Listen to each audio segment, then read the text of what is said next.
Good afternoon and a very warm welcome to all the education officers and the teachers who are joining us via YouTube and Zoom platform. I, Shikha, extend my regards and welcome each one of you in this special webinar. This is a district level National Education Policy webinar organized for the teachers of Churachandpur Manipur, and this is a joint collaboration of Samagra Siksha Churachandpur Manipur and Sri Aurobindo Society. Today in this session, we are going to discuss the National Education Policy 2020 in detail. National Education Policy 2020 changes and impact. That is the topic of the discussion today. And I welcome all the officers and the teachers who are joining us via Zoom platform and the YouTube channel of Sri Aurobindo Society. And I can see a lot of smiling faces. So very warm welcome to all the beautiful people from the state of Manipur, from the district Churachandpur. So as I said, today we are going to discuss the National Education Policy 2020, and our master trainer is going to try his level best to orient the teachers on this policy, to explain the different high points, policy, facets of this policy in detail in English language. And in this session, we will also be joined by several guests. So I extend my regards on behalf of Sri Aurobindo Society to all of them. In this session, as chief guest, we'll be joined by Shri N.C. Singh, Zonal Education Officer, Churachandpur, Manipur. As special guest in this session, we'll be joined by Shri J. Haupik, Deputy Inspector of Schools, Churachandpur Block, Manipur. As special guest, we'll be joined by Shri Bakhtiar Syed, Program Officer, Zonal Education Office, Churachandpur, Manipur. And Shri Ashok Sharma, National Training Head, Rupantar, Sri Aurobindo Society. Under respected Ashok sir's guidance only, we are able to organize the series of webinars across the country. And with immense pleasure, I would like to inform all of you that we have successfully conducted 315 webinars till date in different parts of the country, in different districts of the states across the India. And all these webinars have been very successful, where the teachers have been oriented on the new education policy 2020. Today, this is the fifth session in Manipur. We have successfully done 4 successful webinars in Manipur state also. And today is the 5th one, and we are very hopeful that this one is also going to be a very successful one, where the teachers will be participating and sharing their views, feedback through the chat box section of YouTube channel, making this webinar an interactive one, ensuring that this is not a one-way communication. It is like not just an orientation session. This would be an interaction on the National Education Policy 2020. So as I said, we are going to talk about the National Education Policy 2020, the changes and impact. What kind of changes will this National Education Policy 2020 have? And what impact it would make on the education system of India? We're going to talk about in detail. So here we are joined by our master trainers here in this session, Mr. Abhishek Garg and Mr. Rajneesh Pandey. They will be taking the session today. They are the master trainer of the session today. So I welcome them also. And I also welcome our district coordinator, Mr. Haubam. It is through his efforts that we are able to organize this webinar in your district in Churachandpur, Manipur today. As I said, we'll be talking about changes and impact. It is believed that National Education Policy 2020 will open up new learning opportunities for the students. Its biggest impact is, it is being said that it would change the learning environment and the learning process for the students. It is believed that the new education policy will focus on the skill improvement as well as the competency development of the students. There are various high points of this policy. I'm not going to talk about any one of them. We'll talk about it in the orientation session. But for now, it is time for us to listen to the views of our guests. So for that, let's move towards that session. तो सभी का स्वागत करते हुए इस मंच पर आप सभी का जो मणिपुर राज्य के चुराचांदपुर जिले से हमारे साथ जुड़ रहे हैं इस सेशन में, जहां हम राष्ट्रीय शिक्षा नीति 2020 परिवर्तन एवं प्रभाव इस विषय पर चर्चा करेंगे। सेशन में सभी अतिथियों का स्वागत करते हुए सबसे पहले रुख करूंगी हमारे मेंटर और गुरु जिनके गाइडेंस में इस वेबिनार का आयोजन किया जा रहा है, श्री औरोबिंदो सोसाइटी के द्वारा समग्र शिक्षा के सहयोग से। आदरणीय अशोक सर से रिक्वेस्ट करूंगी कि नेशनल एजुकेशन पॉलिसी 2020 पर अपने विचार हमारे साथ रखें और इस वेबिनार की शुरुआत करें, आगाज करें। Shri Ashok Sharma, national training head, Roopantar, Shri Aurobindo society. Over to you sir.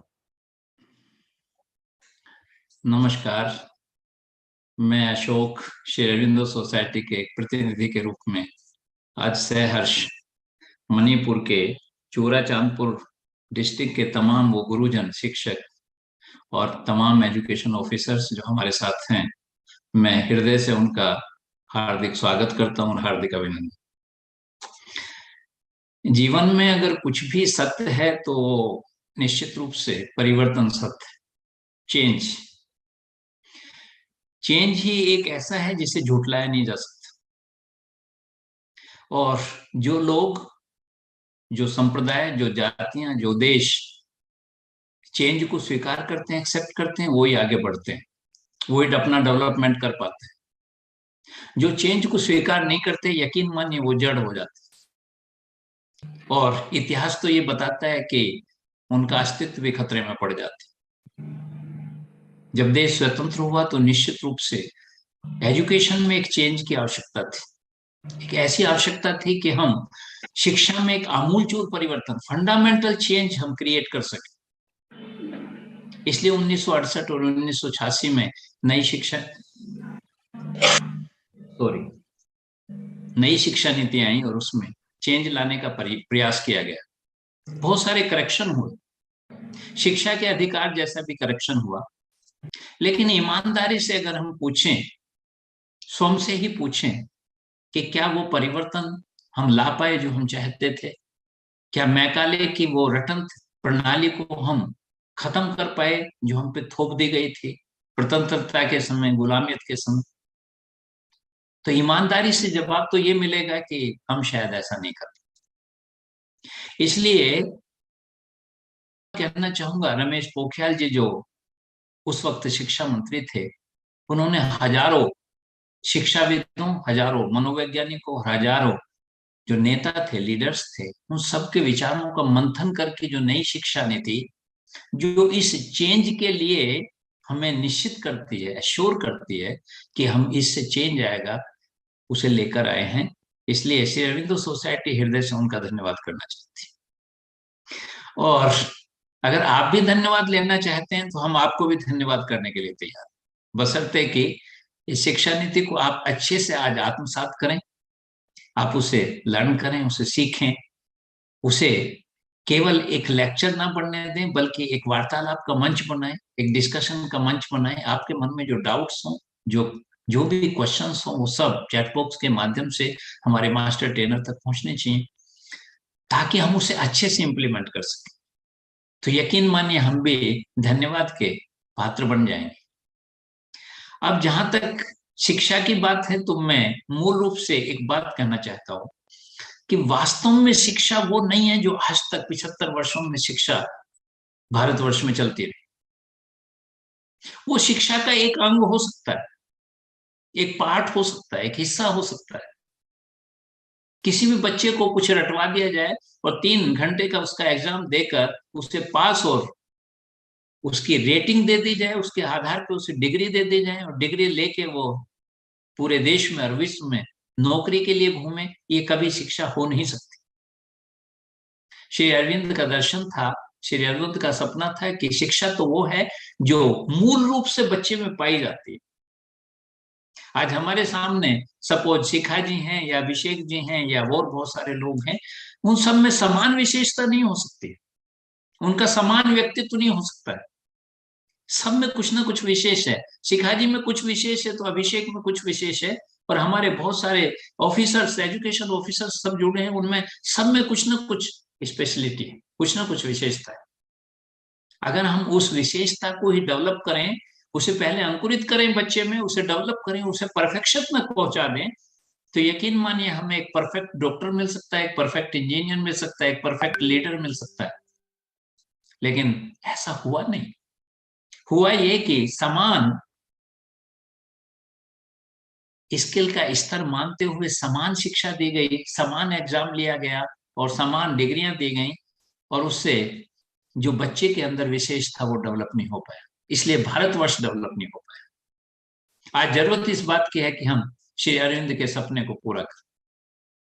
कल पुदुचेरी में एक फंक्शन था जिसमें हमारे आदरणीय गृह मंत्री अमित शाह जी ने भी ये बात कही। उन्होंने भी कहा कि शिक्षा के स्वरूप को हमें समझना होगा, शिक्षा कैसे दी जाए, शिक्षा का महत्व क्या है, उसे किस तरह से इंप्लीमेंट किया जाए, और श्री अरविंद के दर्शन के बगैर संभव नहीं है। हमें उनका दर्शन समझना पड़ेगा।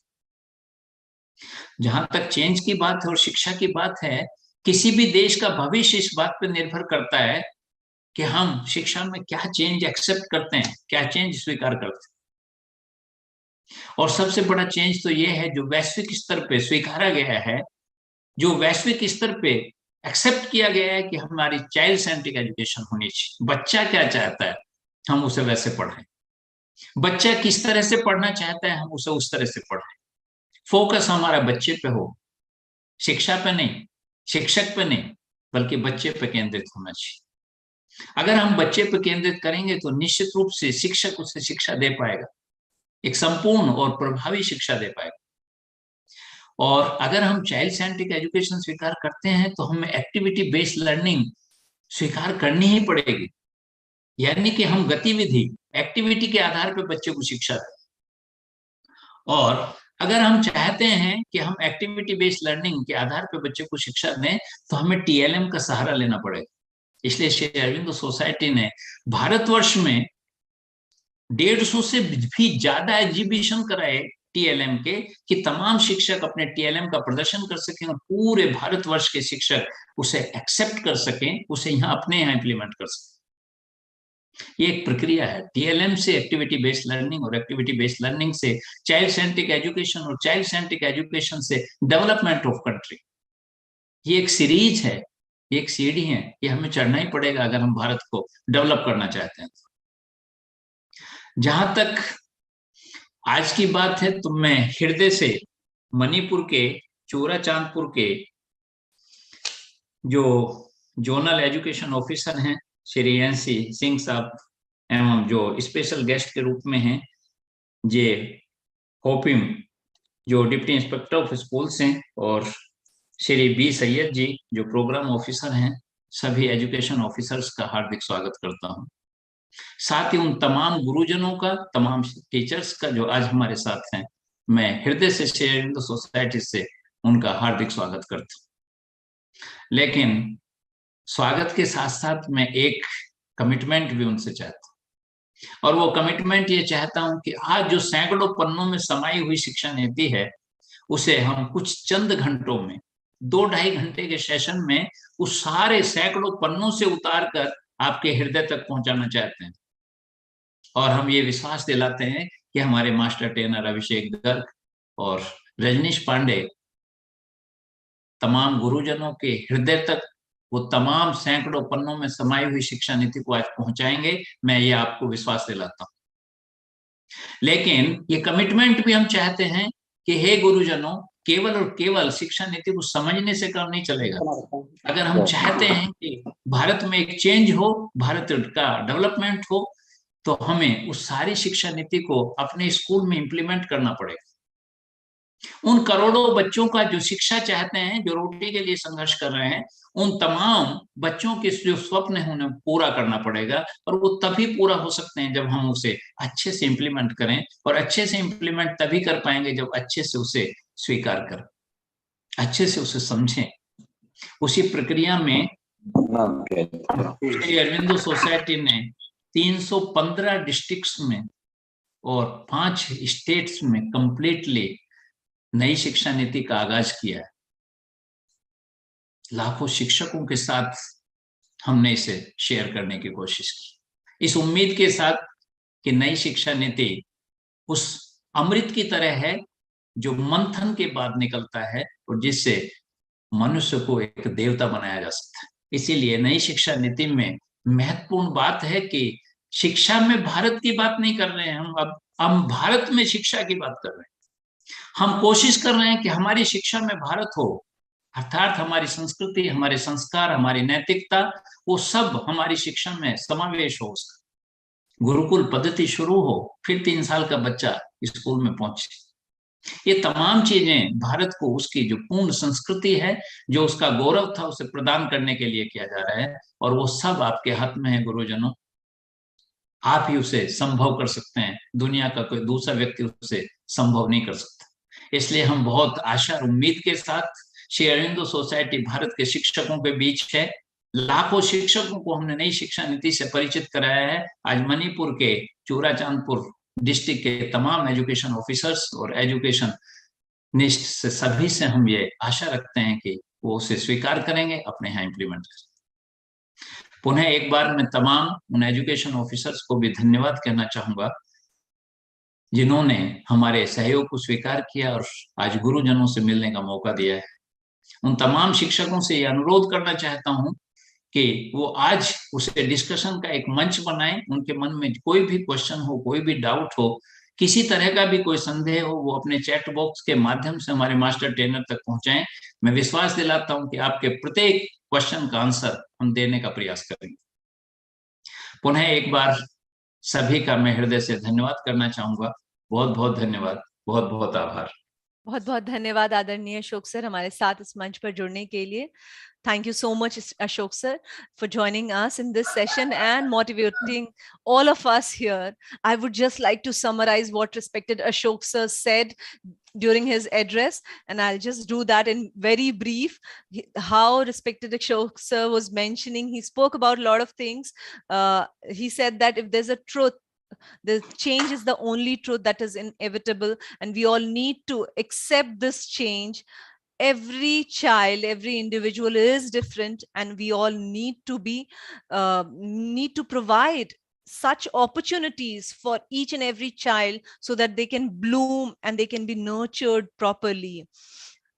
How there is focus on activity-based learning, child-centric education, and both of them are the need of the hour, and that is the way towards holistic development of the students, and consequently the holistic development of the country also.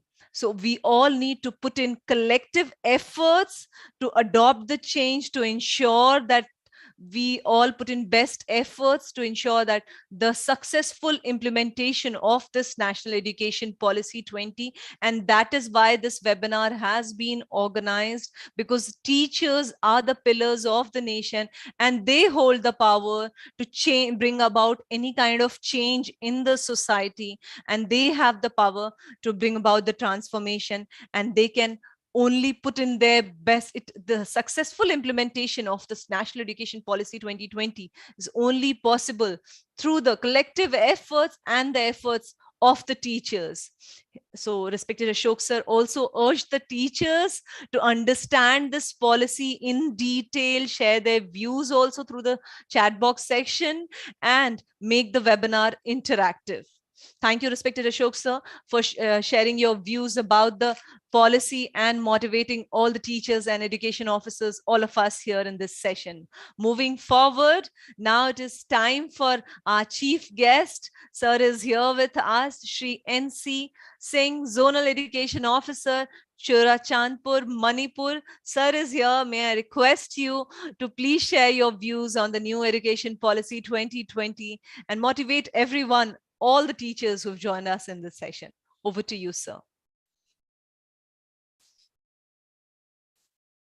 So may I request you to kindly unmute your device?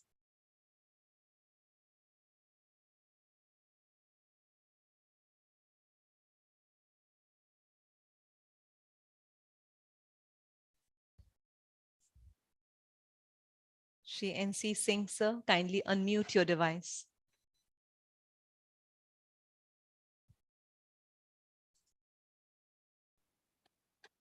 Hello. So you're audible now. Please continue. A very warm welcome. Is it audible? It is audible now, sir. Okay.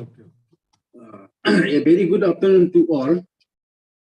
As we all know that today, Samagra Shiksha Churachandpur Manipur and Aurobindo Society jointly organizing district level national education policy NEP 2020 webinar.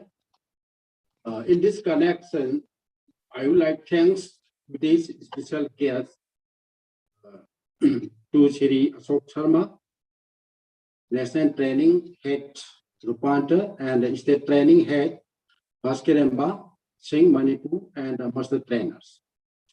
Also, thanks to today's special guest, Shri M.D. Bhakti Sai, Program Officer, District Education Office, Churachandpur, and Shri Zangkhao Haukip MES, Deputy Inspector, District Education Office, Churachandpur.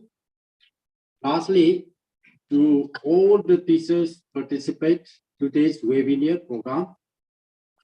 As we all aware the name of NEP 2020 only, but we are not fully digest inside the NEP 2020. So I request all the teachers under our district, for example, attend the webinar program till the end, so that we can prepare ourselves from the challenge of NEP 2020. The aim of this policy is building a global-based education system rooted in Indian ethos and aligned with the principles, thereby transforming India into a global knowledge superpower. In school education, this policy mentioned and focus as early childhood care and education, known as the ECCE, and two foundation literacy and the numeracy, containing dropout rates and ensuring universal access of education at all levels. Curriculum and pedagogy in school learning should be holistic, integrated, inclusive, enjoyable, and engaging. Teachers and equitable and inclusive education, efficient resourcing and effective governance through school complexes and cluster, standard setting and accreditation of for school education. Many things there. So my humble request, especially to all teachers, please join and attend this webinar program for fully digest NEP 2020 from today's experts. I convey my best wishes to all the teachers and organizers. With this few words, I conclude my speech. Thank you all once again.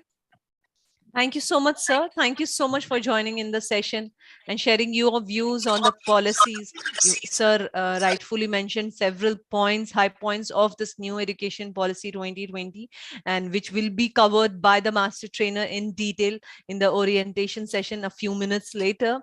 But now, as special guest, we are joined by Shri J. Hao Kip, Deputy Inspector of Schools, Churachandpur Block, Manipur. May I request sir to share his views on the new education policy 2020? Thank you, Madam. A very good afternoon to everyone participating in this webinar. I feel honored and privileged to participate in this district level webinar on the topic National Education Policy 2020 Changes and Impact. First, I would like to give my respect to Sri Anjinghai Singh, ZEO Churachandpur, chief guest for today's webinar. Sri Bakhtar Syed, Program Officer, ZEO Churachandpur, special guest. Sri Ashok Sharma, National Training Head, Rupantar.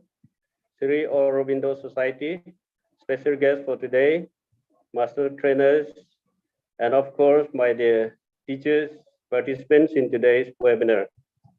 The much awaited change in education policy came into existence in the name of National Education Policy 2020 under the able leadership of the present ruling government at the center to bring the focus back on education and learning. The Ministry of Human Resources, MHRD survey, redesignated as the Ministry of Education. And I personally would like to congratulate and thank the government and concerned authority for taking immense pain to improve and modernize the education system of the country. The overall policy of the new education policy is very good, and I hope it will yield a wonderful result for our future generation.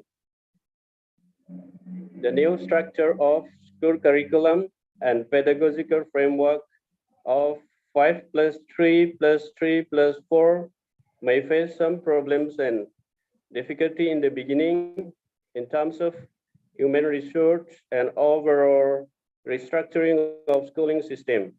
However, the success of the new education policy depends on effective management and implementation of the policy in the grassroots level, where teachers and education officers in the state are the stakeholders to ensure the effective implementation of many of the recommendations contained herein.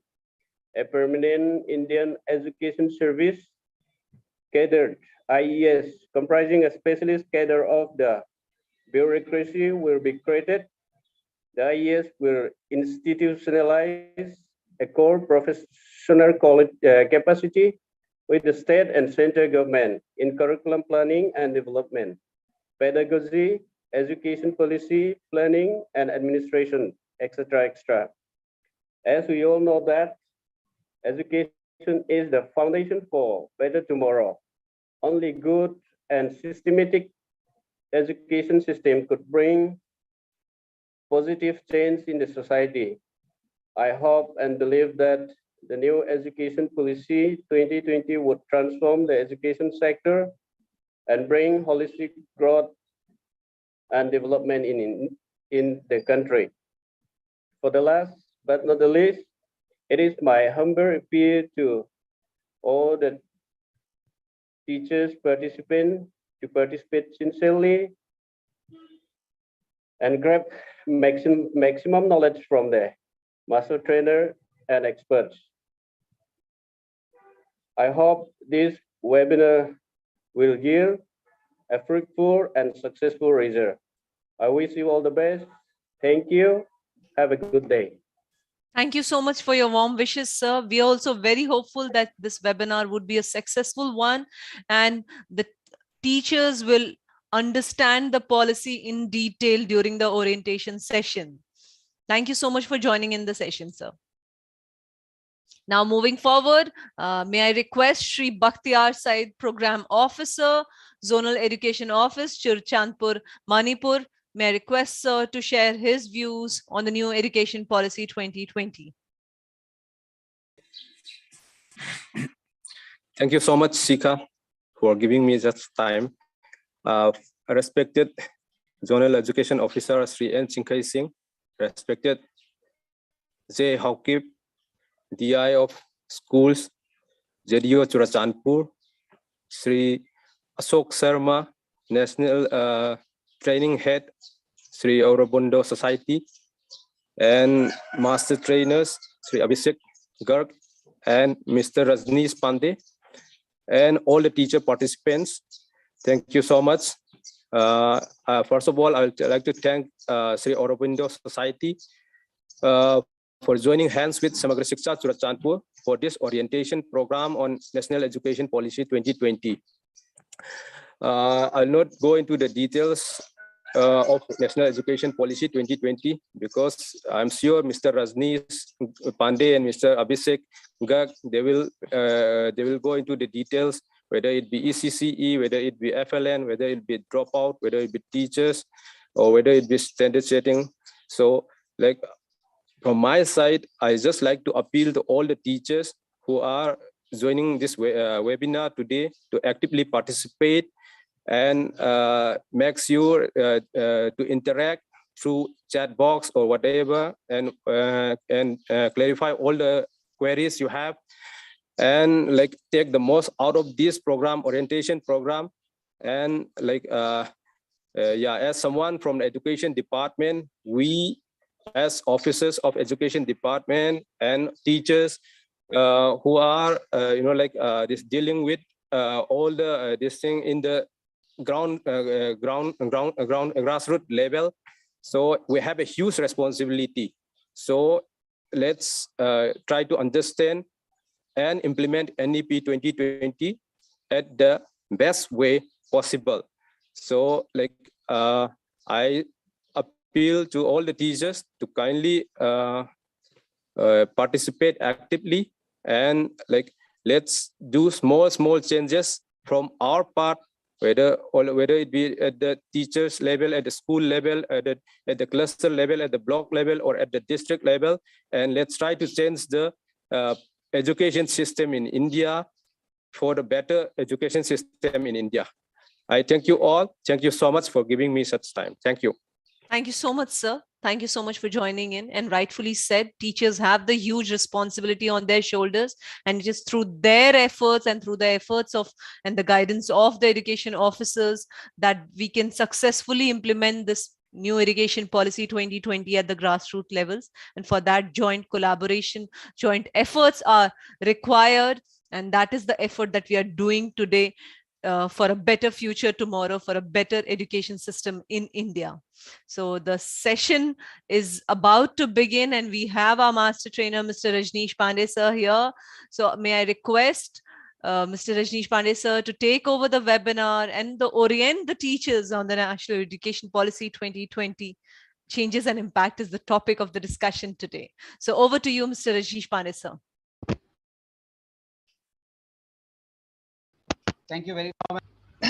And namaskar and good afternoon to the beautiful people of Manipur. Opportunity to speak on national education policy in front of you. So to talk about national education policy was put on table in the year 2019.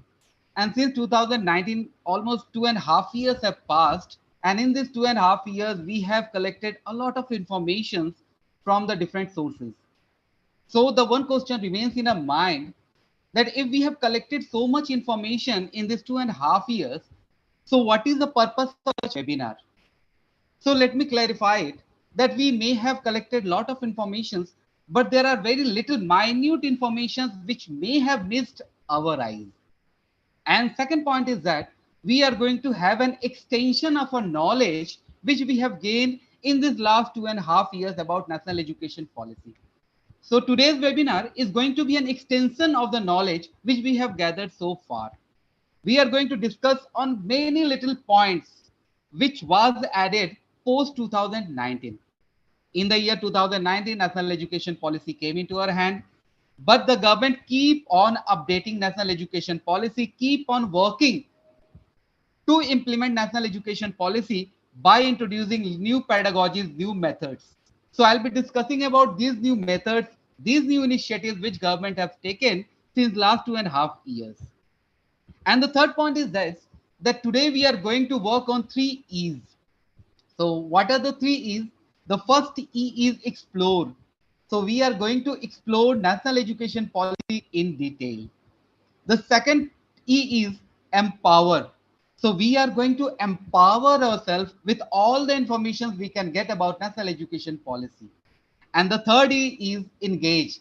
Once we have explored national education policy, once we have empowered with the knowledge gained by this national education policy, now it's time to move in the field and engage yourself in implementing national education policy. This is a very beautiful policy and hope you are going to like this national education information about national education policy. So today's session, I would request 2 things from all the respected teachers side, because we have, as a chief guest, we have our Sri Ansi Singh, who is General Education Officer at Churachandpur Manipur with us. We have Sri J. Hawkip sir, Deputy Inspector of Schools, Churachandpur Manipur with us. Then we have Sri Bakhtiyar Saeed sir, he is Program Officer, ZEO Office, Churachandpur Manipur with us. And then we have all the respected teachers who have joined with us through various platforms, either through YouTube or through Zoom media. And obviously, we have three respected Ashok Sharma sir, who is National Training Head, Rupantar Program, Sri Aurobindo Society. So I'll request all the respected teachers that please don't make this interactive session a one-way traffic. Let it be a two-way traffic.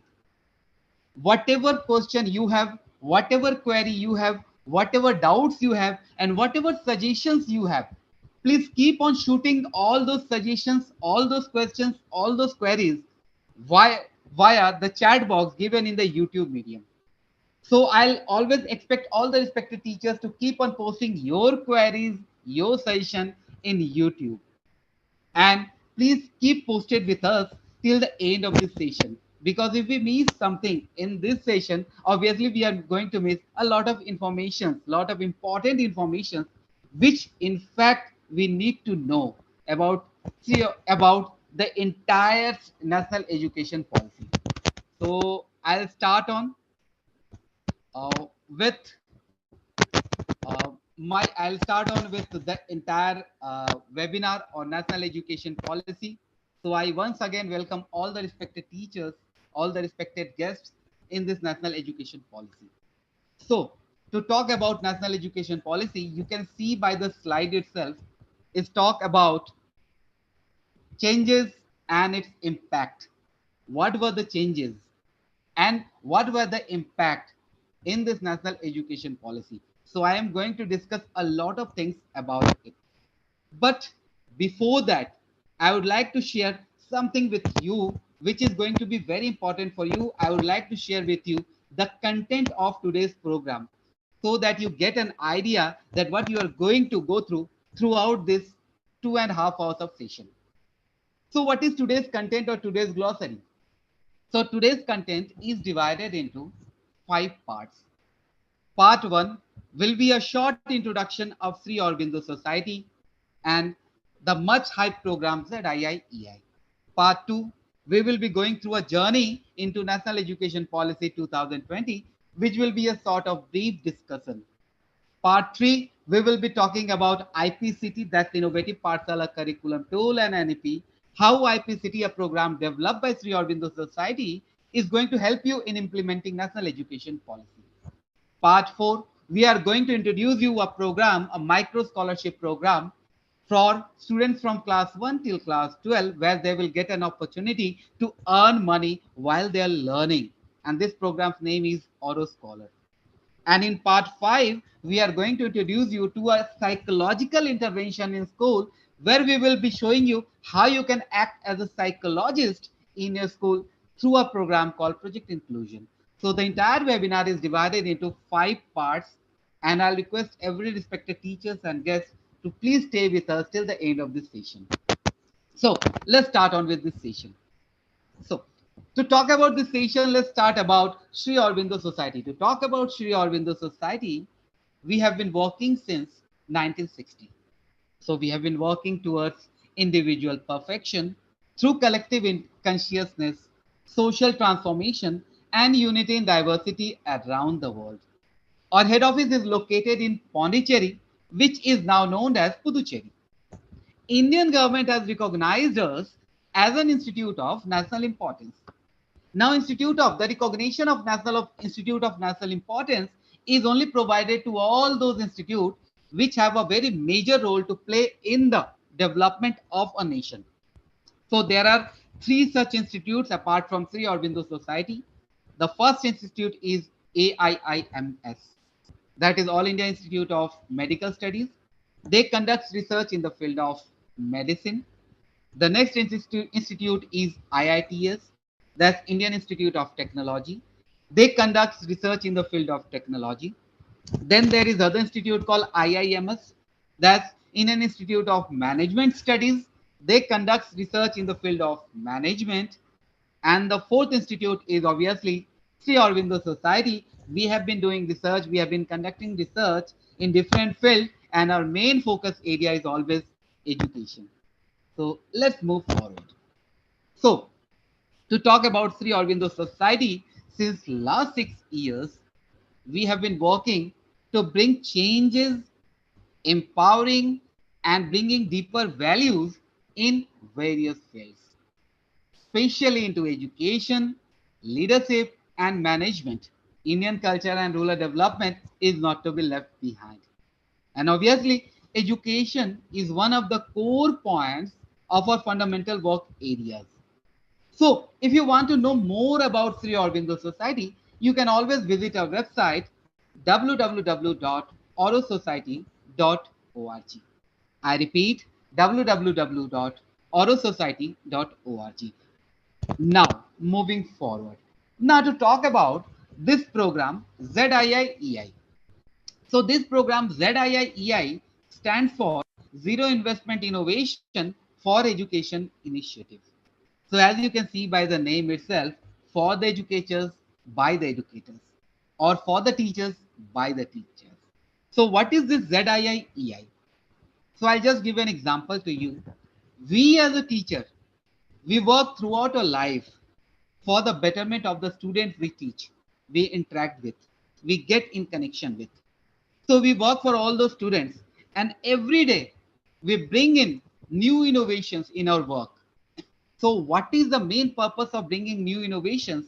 The main purpose of bringing new innovations is that we always feel that these new innovations are going to be very much helpful for the students.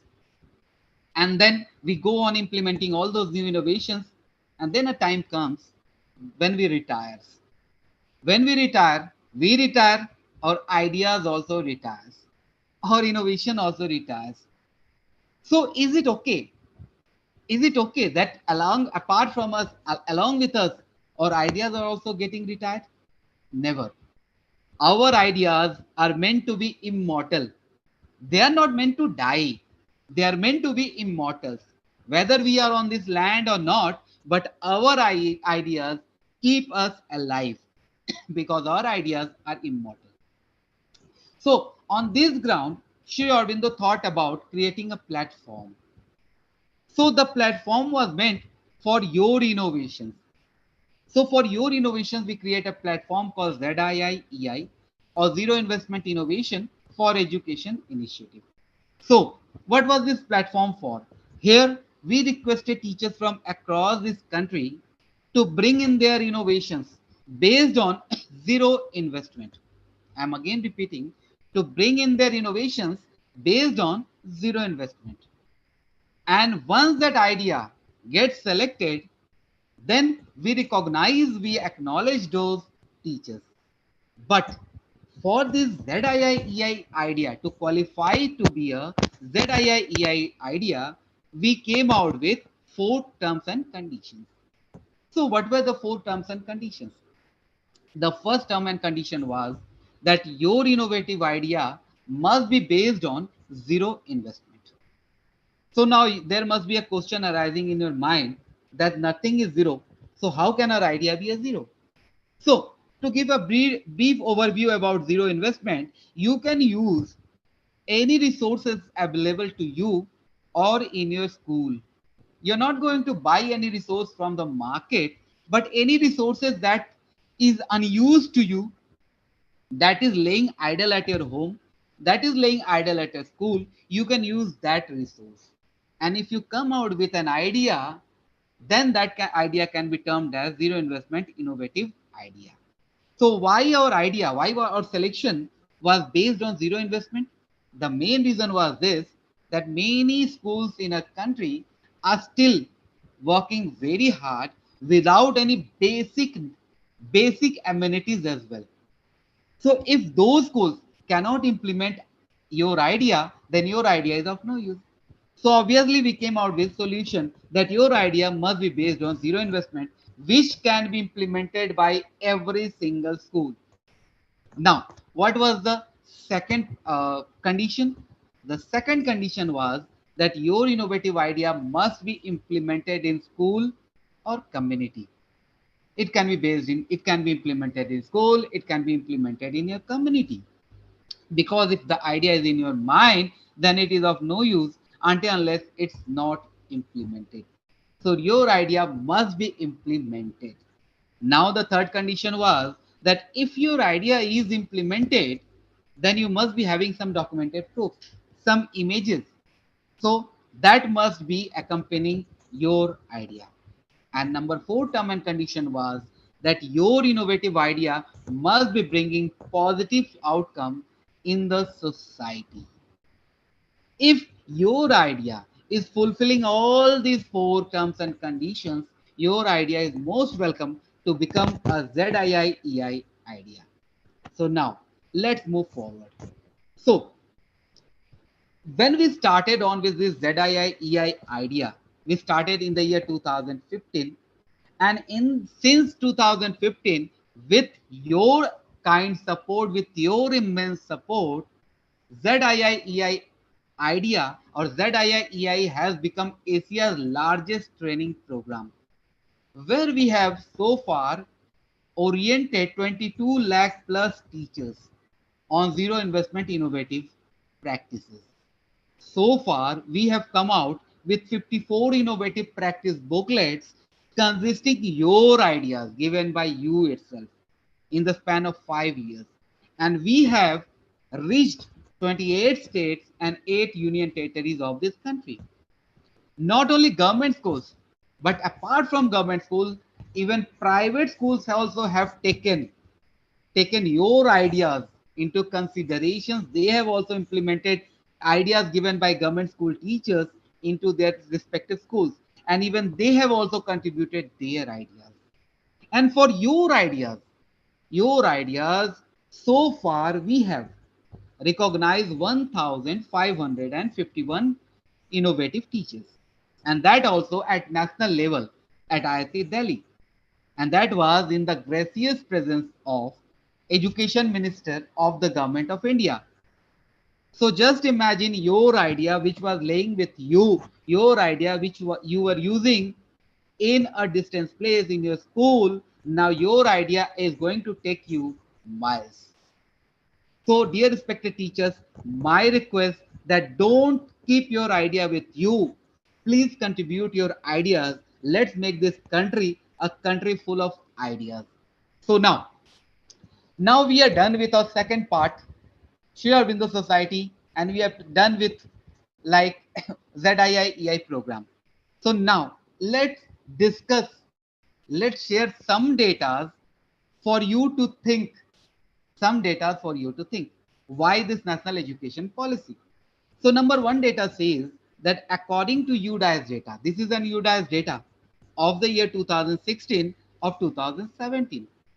So these data says that 28% of primary and 14.8% of upper primary have less than 30 students.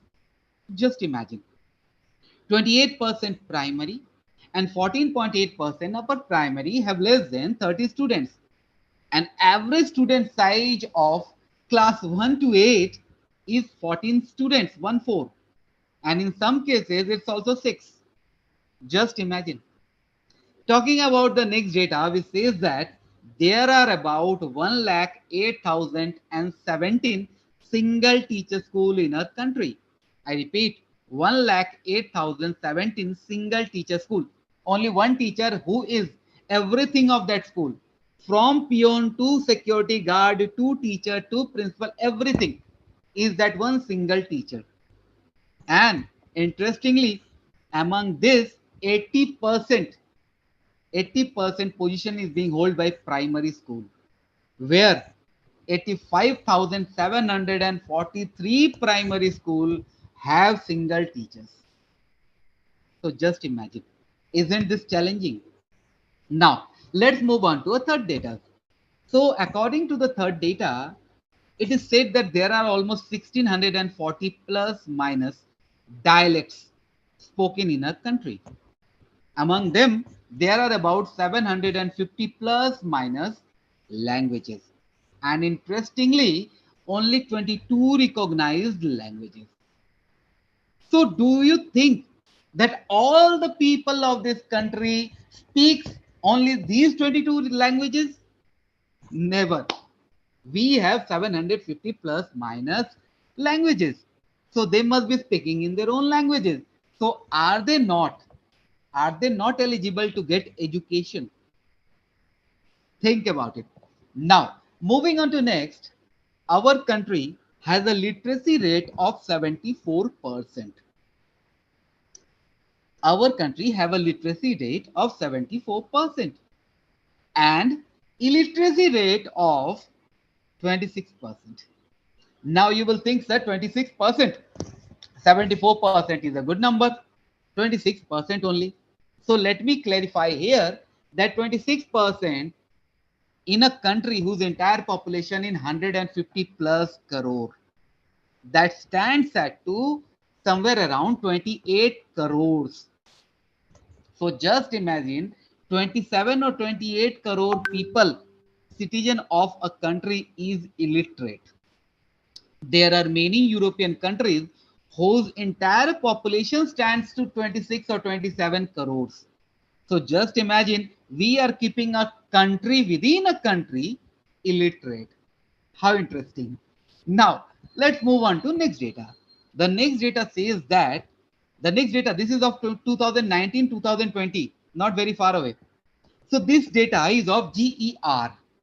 GER stands for Gross Enrollment Ratio.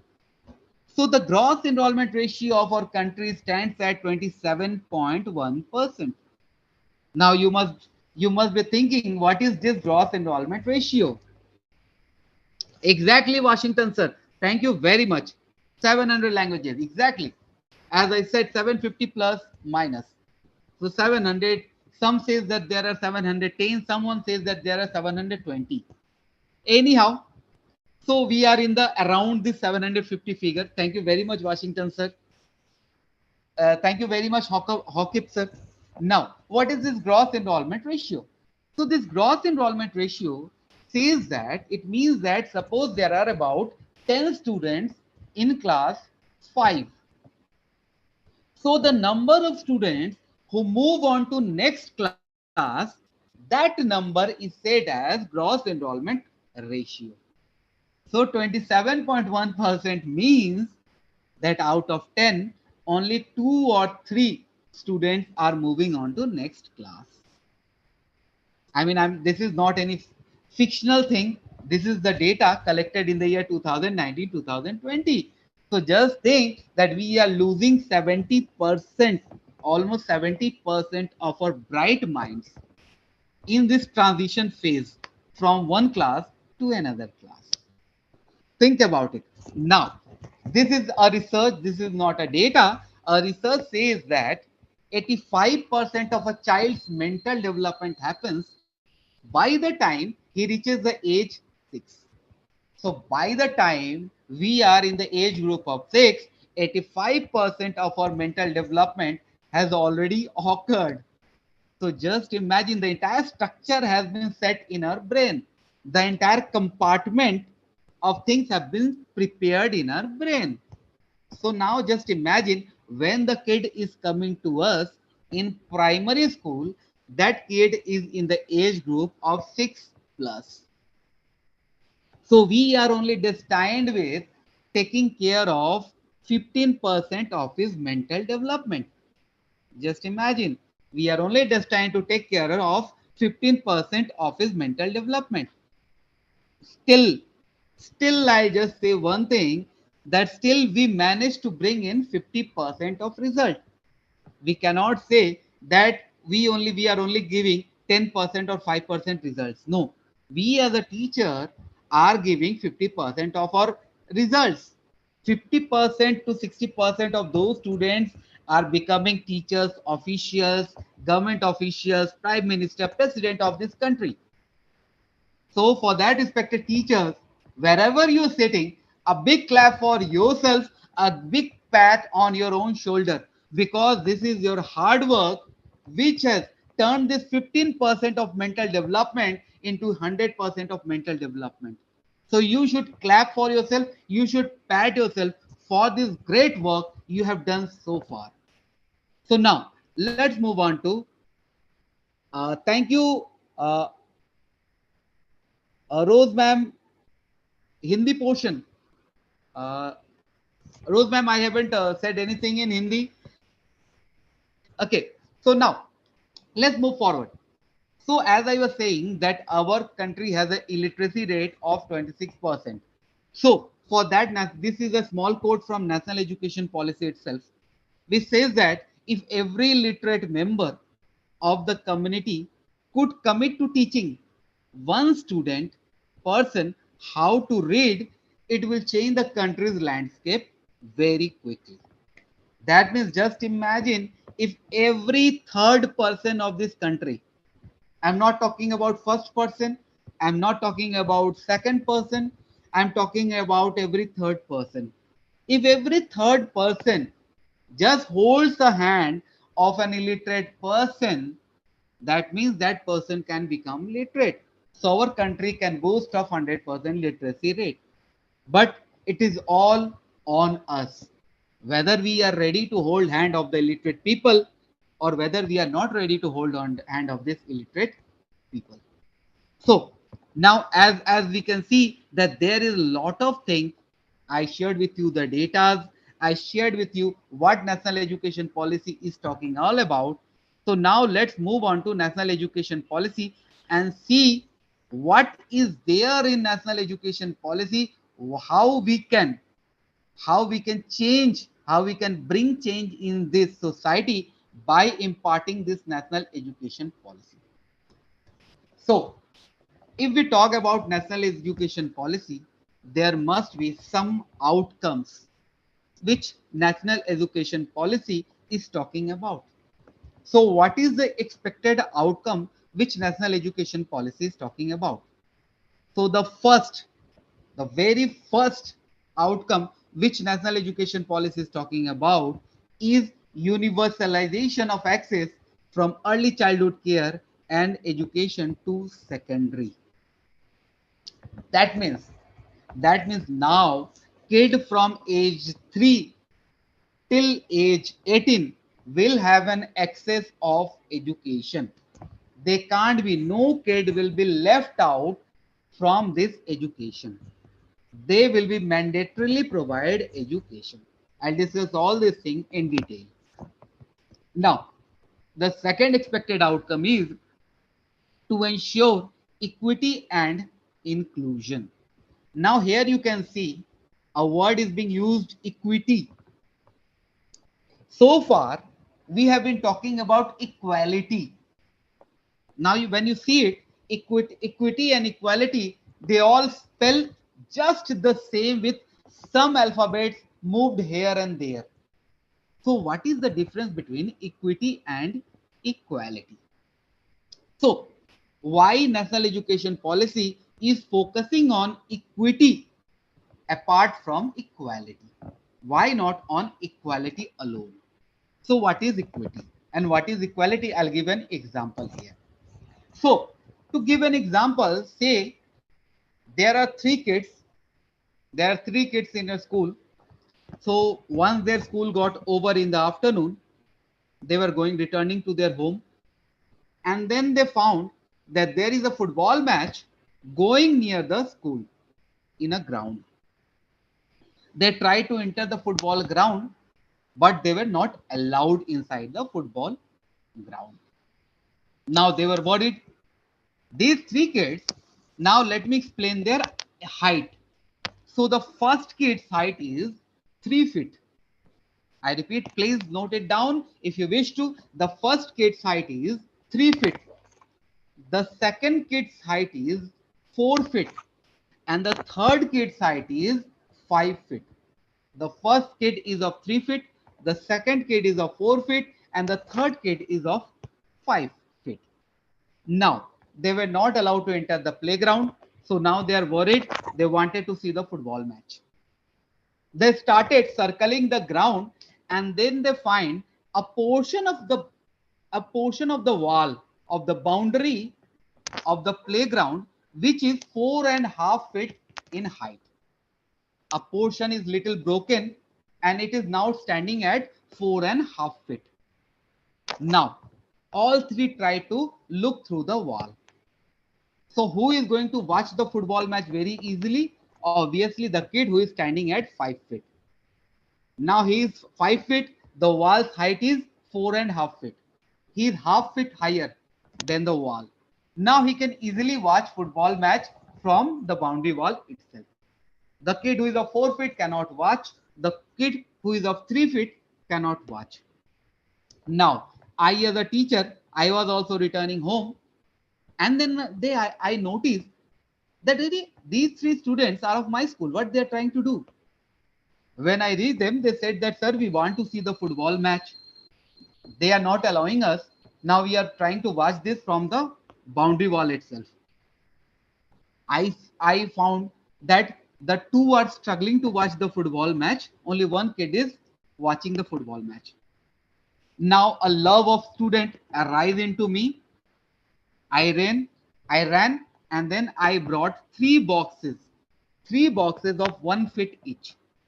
I brought 3 boxes of 1 foot each, and I handed them everyone one box each.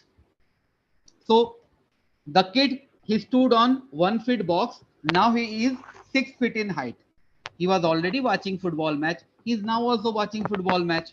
The second kid, who was of 4 feet in height, he also stood on the box. Now he can watch very easily. Boundary wall's height is 4.5 feet. The third kid, who was of 3 feet, still he cannot watch the football match, because after standing on a box of 1 foot, still he is half foot shorter than the boundary wall. Now, this is called an teacher of equality, where I provided everyone equal opportunities without knowing their requirement. I provided them equal resources. This is very good part, because I am distributing the resources equally, but that was not what they wanted. Now, in the meantime, you as a teacher is also returning. You saw them. Well, Are, this is not done. Now what you do? You took away the 1 foot, the box from the kid who was of 5 feet in height. You said, should I take it? He said, yes, sir, yes, sir. And then you hand the box to the kid who was of 3 feet. Now, all the 3 kids are now standing at 5 feet in height. So all the 3 kids are watching the football match very comfortably. This is a teacher of equity who is actually providing the resources as per the requirement of the students. So National Education Policy is talking about equity in education. That means we will be providing resources, we will be providing methodologies, pedagogies as per the requirement of the students. And to talk about inclusion, we will be creating such atmosphere in a school that kids of every type can easily come and participate in the educational movement in a school. Now, to talk about the third expected outcome, the third expected outcome is talking that we need to bring back 2 crore out of school children. So there are 2 crore plus minus students who have dropped out from the school. So National Education Policy is talking about reinstating them into the school again. Now, to talk about, I was sharing with you all the data. While I will be moving, you can see that I'll be touching all the data, how national education policy is suggesting solution to come out with the solution for the problems which I just discussed. So now next, moving forward, so government has in fact committed of a sustainable development goal. So sustainable development goal is a goal decided as at an world forum, at an international forum. All the countries decide on a goal. It can be related to water, it can be related to pollution, it can be related to population, it can be related to education, anything. So this year, India has India has committed of one sustainable goal, and that is that every kid from age 3 till age 18 will be there in the school. So until and unless a kid doesn't complete his secondary education, he won't be allowed to leave his schooling. So he need to complete his secondary education minimum. Now, to talk about the fifth expected outcome, it says to improve the foundational literacy and numeracy. Now I'll discuss about this point in detail, but now the focus is also on foundational literacy and numeracy, because that is the only foundation, that is the only root, that is the only pill or medicine by which we can reform our education systems. Moving forward, the next expected outcome is that now our entire education will be focusing on 21st century goals. Either it can be in teaching, or it can be in learning, or it can be in assessment. So now what is this 21st century skills? So 21st century skills means to sustain in this 21st century. This is the age of machine. This is an age of technology. This is an age of IT. This is an age of creative thinking. This is an age of critical thinking. This is an age of scientific thinking. So all these skills, all these 21st century skills which will help us to sustain in this 21st century will be now the main area of focus, either in teaching or in learning or in assessment. Now, moving forward, so now number 7 point is very interesting. I'll take some time in describing this. So next thing NEP is talking about is resource sharing of school complexes. So what is resource sharing in school complexes? So I'll give an example here. There is a school, say school ABC. So in that school, there is no basic minimum resources available as well. In that school, they don't have benches. In that school, they don't have blackboard. In that school, they don't have facility of water, drinking water. In that school, they don't have proper toilet. So the students are sitting on they are bringing gunny bag from their home. They are sitting on the ground. They are studying on the half broken blackboard. They don't have electricity. It can be in summer, hard heat. Then also they are studying in that school. Okay. Whereas there is another school called BCD, which have every sort of resources, amenities. They have benches, they have desks, they have blackboard as well as whiteboard, they have electricity, they have power backups, even they have extra teachers. Now if we are talking about providing an equal opportunity to each and every student, so why there should be differentiation in providing resources among these two schools? So now government has decided that there will be resource sharing among the schools. So how is it? So that is to be done in a two-way. The first way says that all the schools who are in the area of in the diameter of 1 kilometer area. So it can be primary, it can be pre-primary, it can be secondary, it can be higher secondary. They all will be moved to one school complex. All the school that falls under 1 kilometer area will be moved to one school complex. So once they are into a single school complex, that means now there won't be dearth of teachers, there won't be dearth of resources, there won't be dearth of facilities. Everyone will be getting equal resources because every school will be in one school complex. Number one. Number two, that suppose the schools are spread into a vast area, say the school are spread into a 5 kilometer area range. So for that, that 5 kilometer area will be created into one cluster. Now the cluster in charge will look after the resources, the resource sharing, and all the amenities to be provided in their clusters, in the schools in their clusters. So by these two ways, now every school will have adequate resources, adequate facilities, and every student will get adequate amenities at their own school complexes. Now, due to this, there will be effective governance. Now, as I said in the earlier slide, that now there won't be any language barrier. So now there won't be any language barrier. In whatever language we do speak, we will be taught into that language. And now either it's a public school or it's a private school, both of them will be sharing common standard.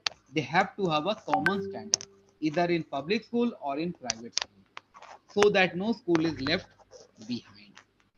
Now, as I discussed about the expected outcome, now let's sit on the time machine and let's go to a journey of education commissions and education policies. Excuse me.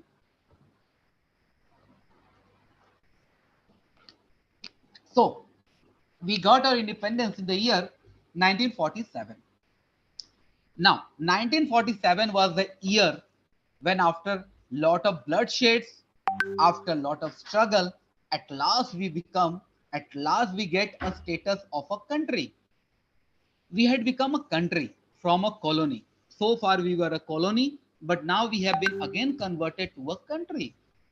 But the biggest challenge was that after being in the rule of Britishers for 150 years, after being in slavery for so many years, our mentality has converted into slavery mentality. Our entire education system was manipulated into such way that we were now not converting, we were now not reforming into a thinking man.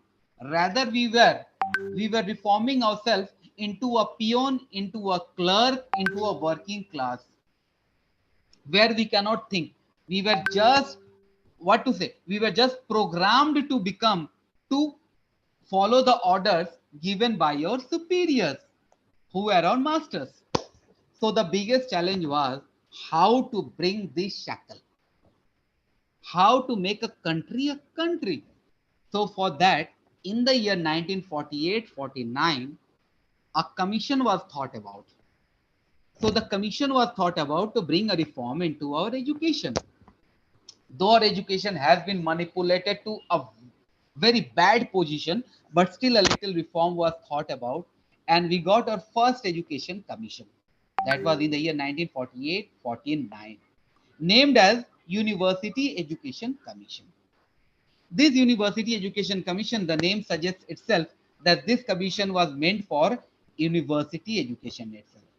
It is also named as Radhakrishnan Education Commission, because Sir Dr. Sarvapalli Radhakrishnan was the person who was pioneer in designing this education commission. 4 years apart from this, we got our next commission that was named as Secondary Education Commission. The name itself is suggesting that now secondary education was also thought about for reforming. So it was in the year 1952-53. This commission is also named as Mudaliar Commission, because it was under Dr. K. Mudaliar that this commission was formed.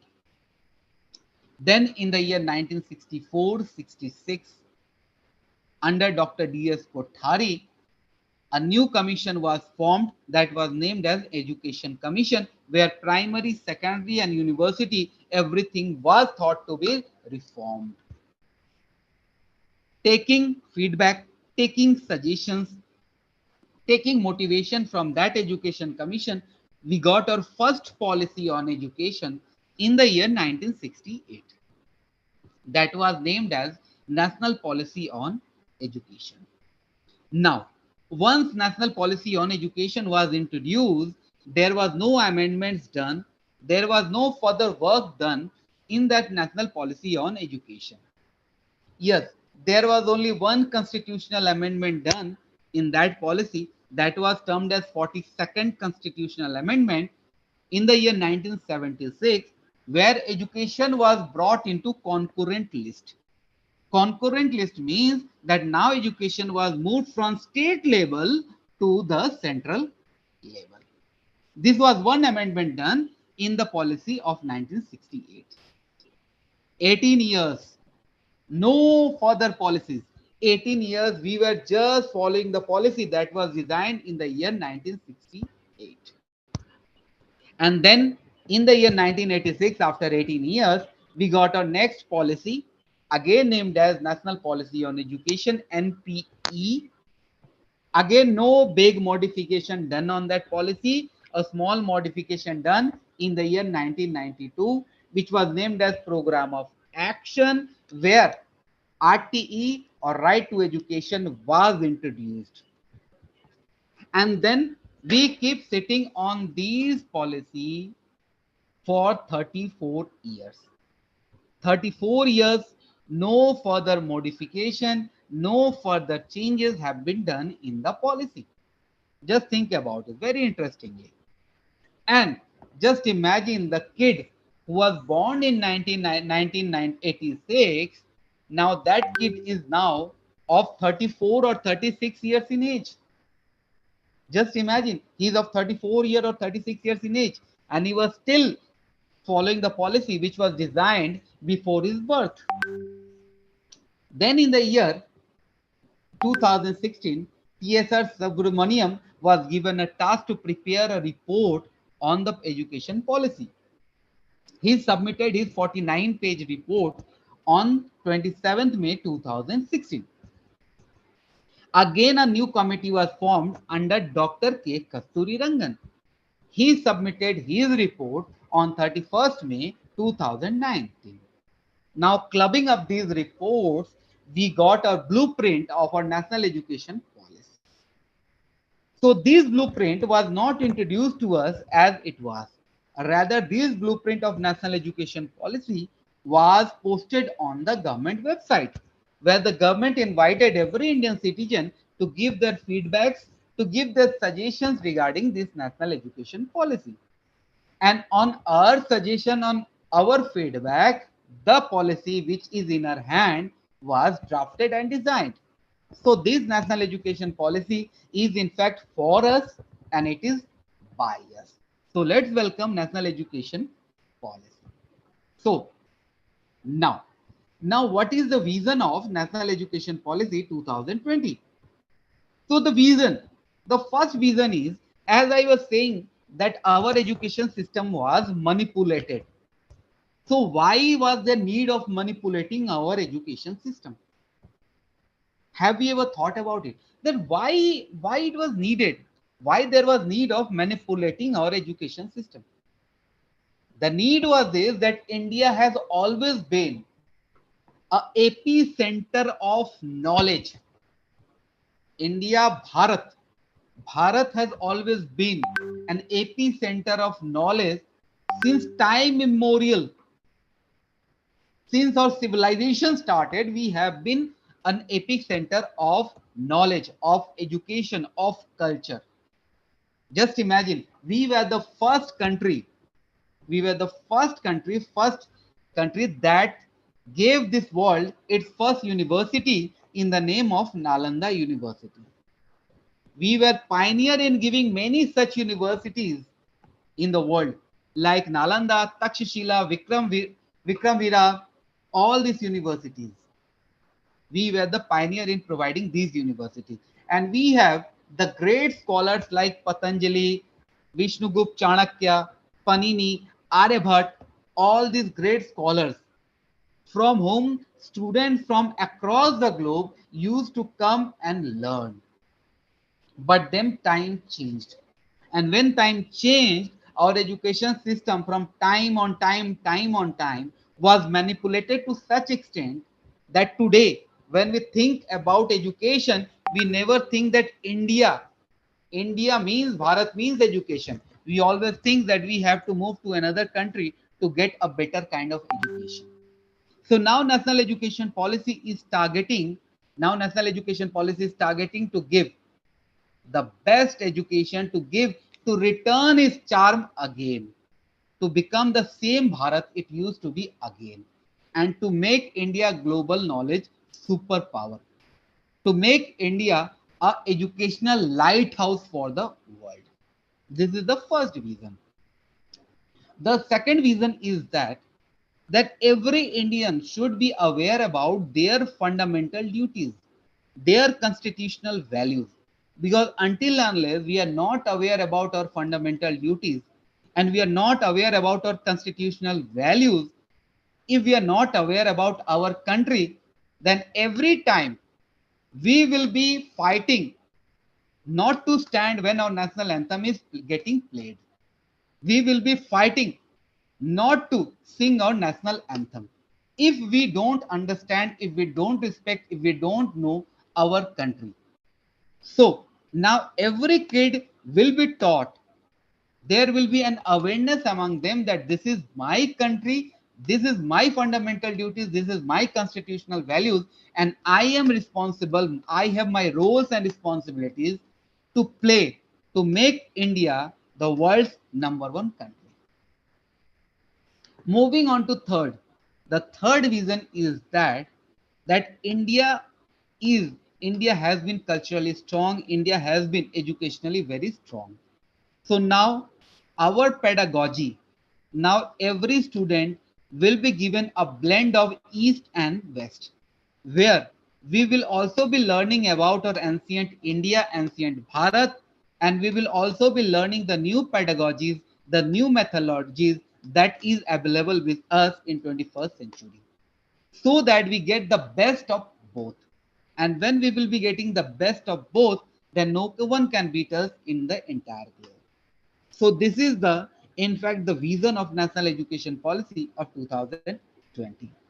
Now, moving forward, what are the key principles of National Education Policy? So the first key principle is respect for diversity and local context. So diversity. Our country boasts of a diverse culture, a diverse language, diverse food habit, everything diverse. But how many of us are actually aware of this diversity? How many people, how many people of Mani, how many students of Manipur actually know their culture, the Manipuri culture? How many students know what is there in Churachandpur? Why Churachandpur is named as Churachandpur? What is the ancient history of Churachandpur? Who were the great pioneers in Churachandpur? What is the role of this district in Manipur state? So if we don't know all these things, until unless we don't know all these things, until unless we don't know what is the culture of our state, of our district, it will become really difficult for us to understand our country. So every state will have the respect for diversity and local context in the textbook. So every student will get to know about their own district, about their own state first, then move forward to know about other states and other districts. Second key principle I have already discussed in detail about equity and inclusion. Third is community participation. As most of us have done B.Ed, we have almost seen, I mean, in B.Ed, you must have seen that they always talk about a triangle. So what is this triangle? So there are 3 dots in the triangle. One dot is of parents, community. Second dot is of the school. And the third dot is of the students. When all these 3 dots meets, then it forms a triangle. If any dot is missing, we cannot get a triangle. So which dot is missing? So just imagine, if the students are not coming to school, whose responsibility is of bringing them, is of sending them to school? Obviously their guardians. Who's responsible is of understanding what is the value of school for the community development? Obviously the community. But who will make them aware? So until and unless the community is not participating in the education system, they are not going to know the value importance of the school. So for that, lot of philanthropic group, lot of NGOs, then NCC, NYKS, NSS, all these organizations will come forward. They will empower the community. They will educate the community, their duties towards the school, and they will bring the community to the school. Their role will be this. So that once the community start participating in the school, obviously there won't be dearth of student in a. The fourth key principle is your use of technology. So as we know that we are sitting on 21st century. This 21st century means that everything we can get with a little tap of our finger, tap on the mobile phone, a little tap we can ask for money, we can get money. With a little tap we can send money, receive money. With a little tap we can order food. With a little tap, we can order cab. With a little tap, we can book our tickets. Everything with a little tap. So that means everything we are doing with the help of technology. So if we are doing that with the help of technology, why not use that technology for further betterment of a nation? So for that, now technology is going to play a very great role. So there will be two roles. One, the kids will be made digitally literate. The kids will be introduced to the technology. They will be getting libraries, online books. And then the Divyang students or the child with special need, they will also be getting such app where they can sit at home and they can study with the help of these technology. Moving forward, so the next key principle is that there will be emphasis of conceptual understanding. So far, as we know, so far we have been, students have been studying. Why students have been studying? Students have been studying just to give their examinations. Scrap the examination. Are they going to study? Never. So why students are studying? They are studying just for examination. How they are studying? They are just memorizing. What they are memorizing? All the things that have been underlined for them. What is underlined for them? All the thing that is in textbook. What is there in textbook? All that is which I wanted them to know. But actually, are we allowing them to know it? Just imagine.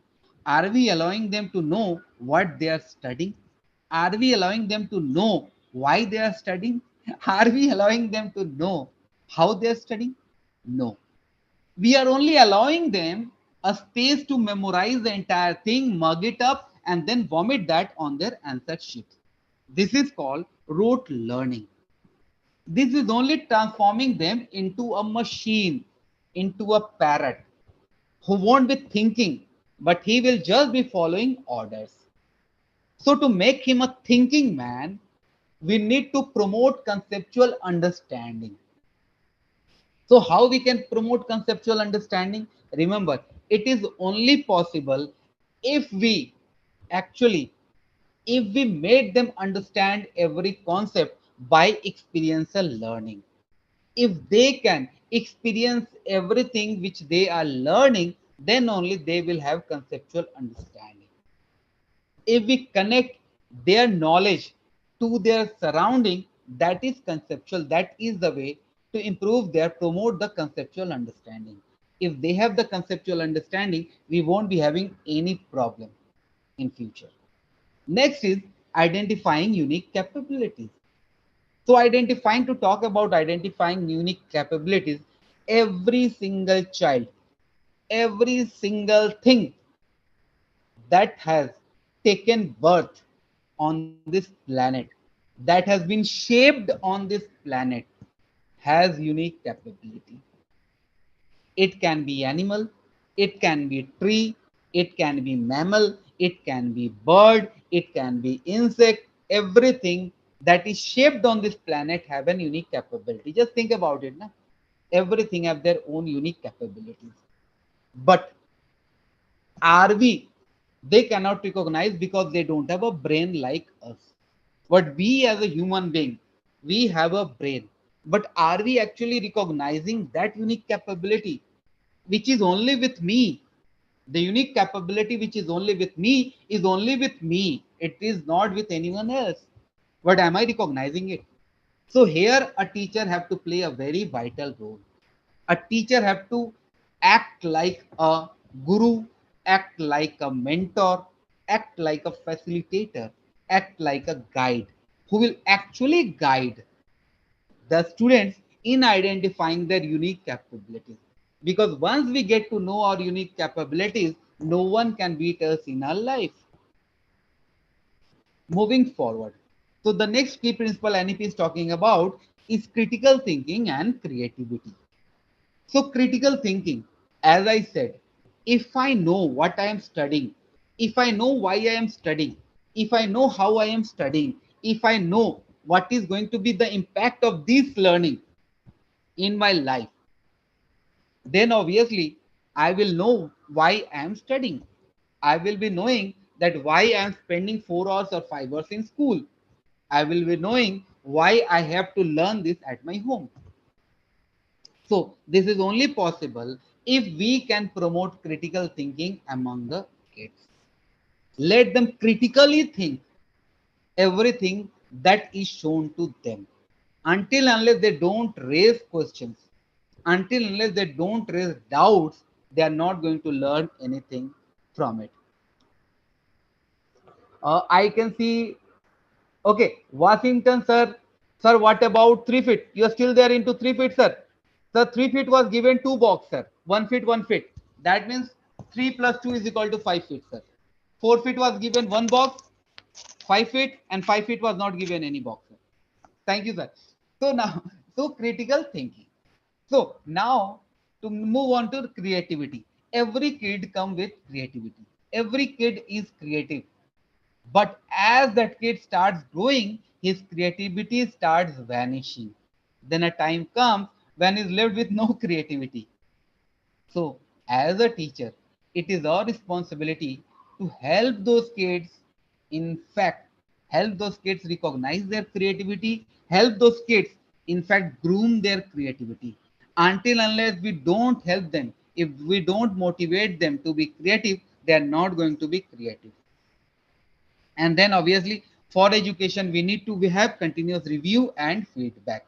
So NEP is suggesting continuous review and continuous feedback to the students. Now moving on to our curricular and pedagogical structure, that is a beautiful structure that is being designed by National Education Policy.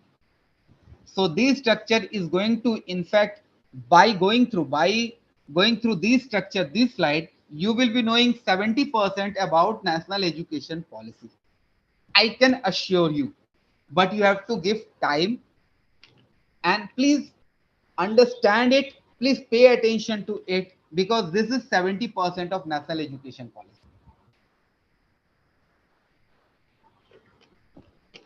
So, so now talking about curricular and pedagogical structure. So presently, we are into a structure, into an academic structure, which says 10 plus 2. We are all aware that we are into a pedagogical structure of 10 plus 2, right? Class 1 to 10 and then 11 and 12. Preschool never played a role into the mental development of a kid, into an educational development of the kid. A kid's actual education used to begin at class 1. That was from 6 years, right? But but that was a big challenge. We have studied into this 10+2 year structure. Where was the problem? Now you will ask me, sir, where is the problem? So now, let me give you an example here. So, example is this, that suppose, I mean, most of us must be having small kid at our home, or maybe they were small kid at one point of time. Now they must have grown up. So when we used to give milk to our kids, do we used to give them plain milk, or we used to mix some health drink with it? Obviously, our answer will be yes. We used to mix health drink with the milk. Now, we used to mix health drink with the milk so that the kids will get right amount of protein with the milk itself. Now, when we used to go to buy that health drink in the market, what we used to say? There are n number of health drink. There is Pediasure, there is Horlicks, there is Complan, there is Bonvita. So what we used to say? Do we used to go and straightly say that the brother, give me Pediasure, or give me Horlicks, or give me Complan, or give me Bonvita? Do we used to ask like this? No. We used to ask them the age group as per the age of our kids. Suppose my kid's age is 6 years, then I used to go to the shopkeeper and I used to ask him that, brother, give me Horlicks or Bonvita of 6+ kids. Right. Then they used to hand us the Bonvita of 6+ kids. Right. Suppose my kid's age is 8, then I used to ask for the Horlicks that is suitable for the kid of age 8. Right. It was about suitability. And next, when they used to give us the health drink, what we used to do next? Then we used to turn the box up and down to check the expiry date.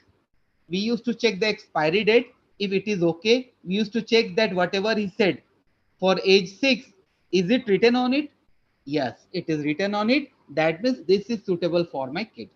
Then we used to pay them the money and we used to bring that for our kid. This was for the physical development of our kid. What about the mental development of our kid?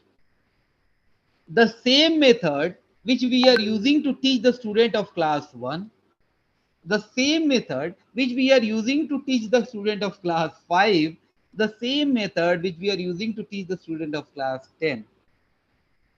Is the method not the same? Method is all the same.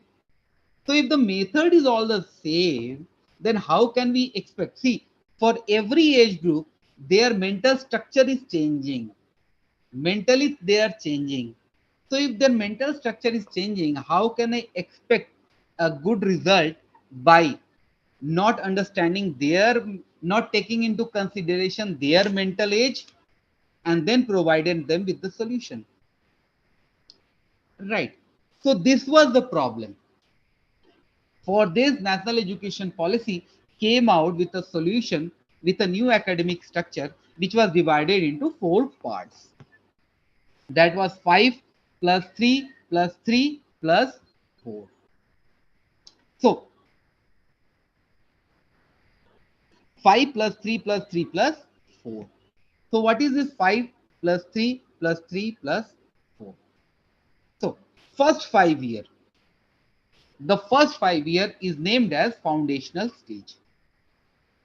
In this 5 year, the kids from age 3 till age 8 are actually allowed.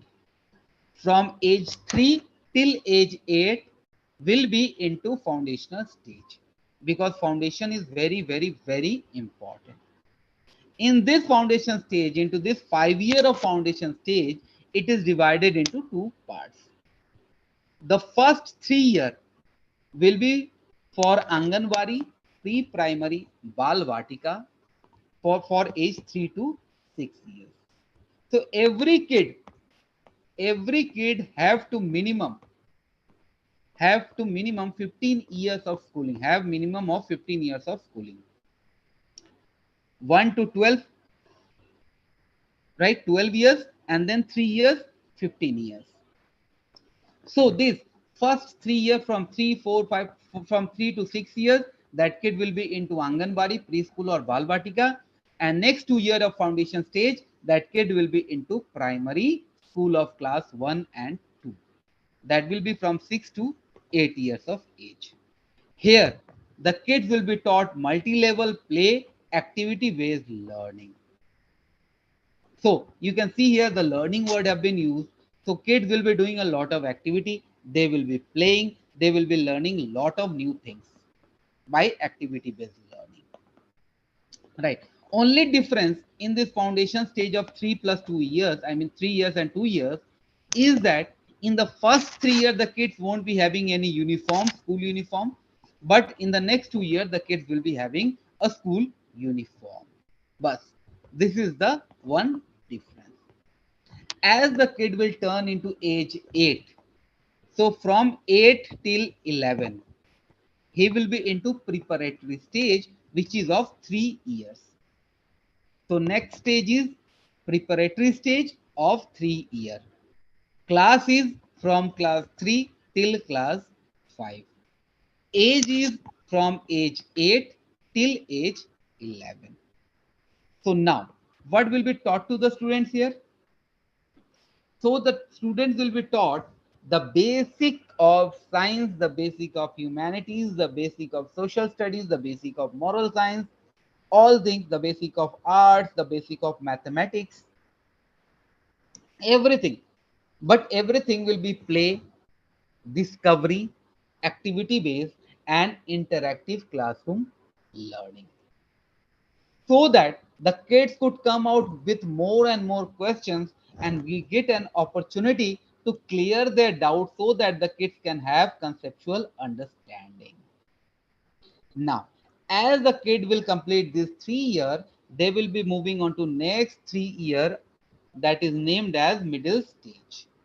This middle stage is for the kids from age 11 till age 14.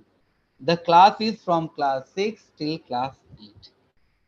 So first is foundational stage of 5 years, second preparatory stage of 3 years, third is middle stage of 3 years for the kids class 6 to class 8, age 11 to age 14.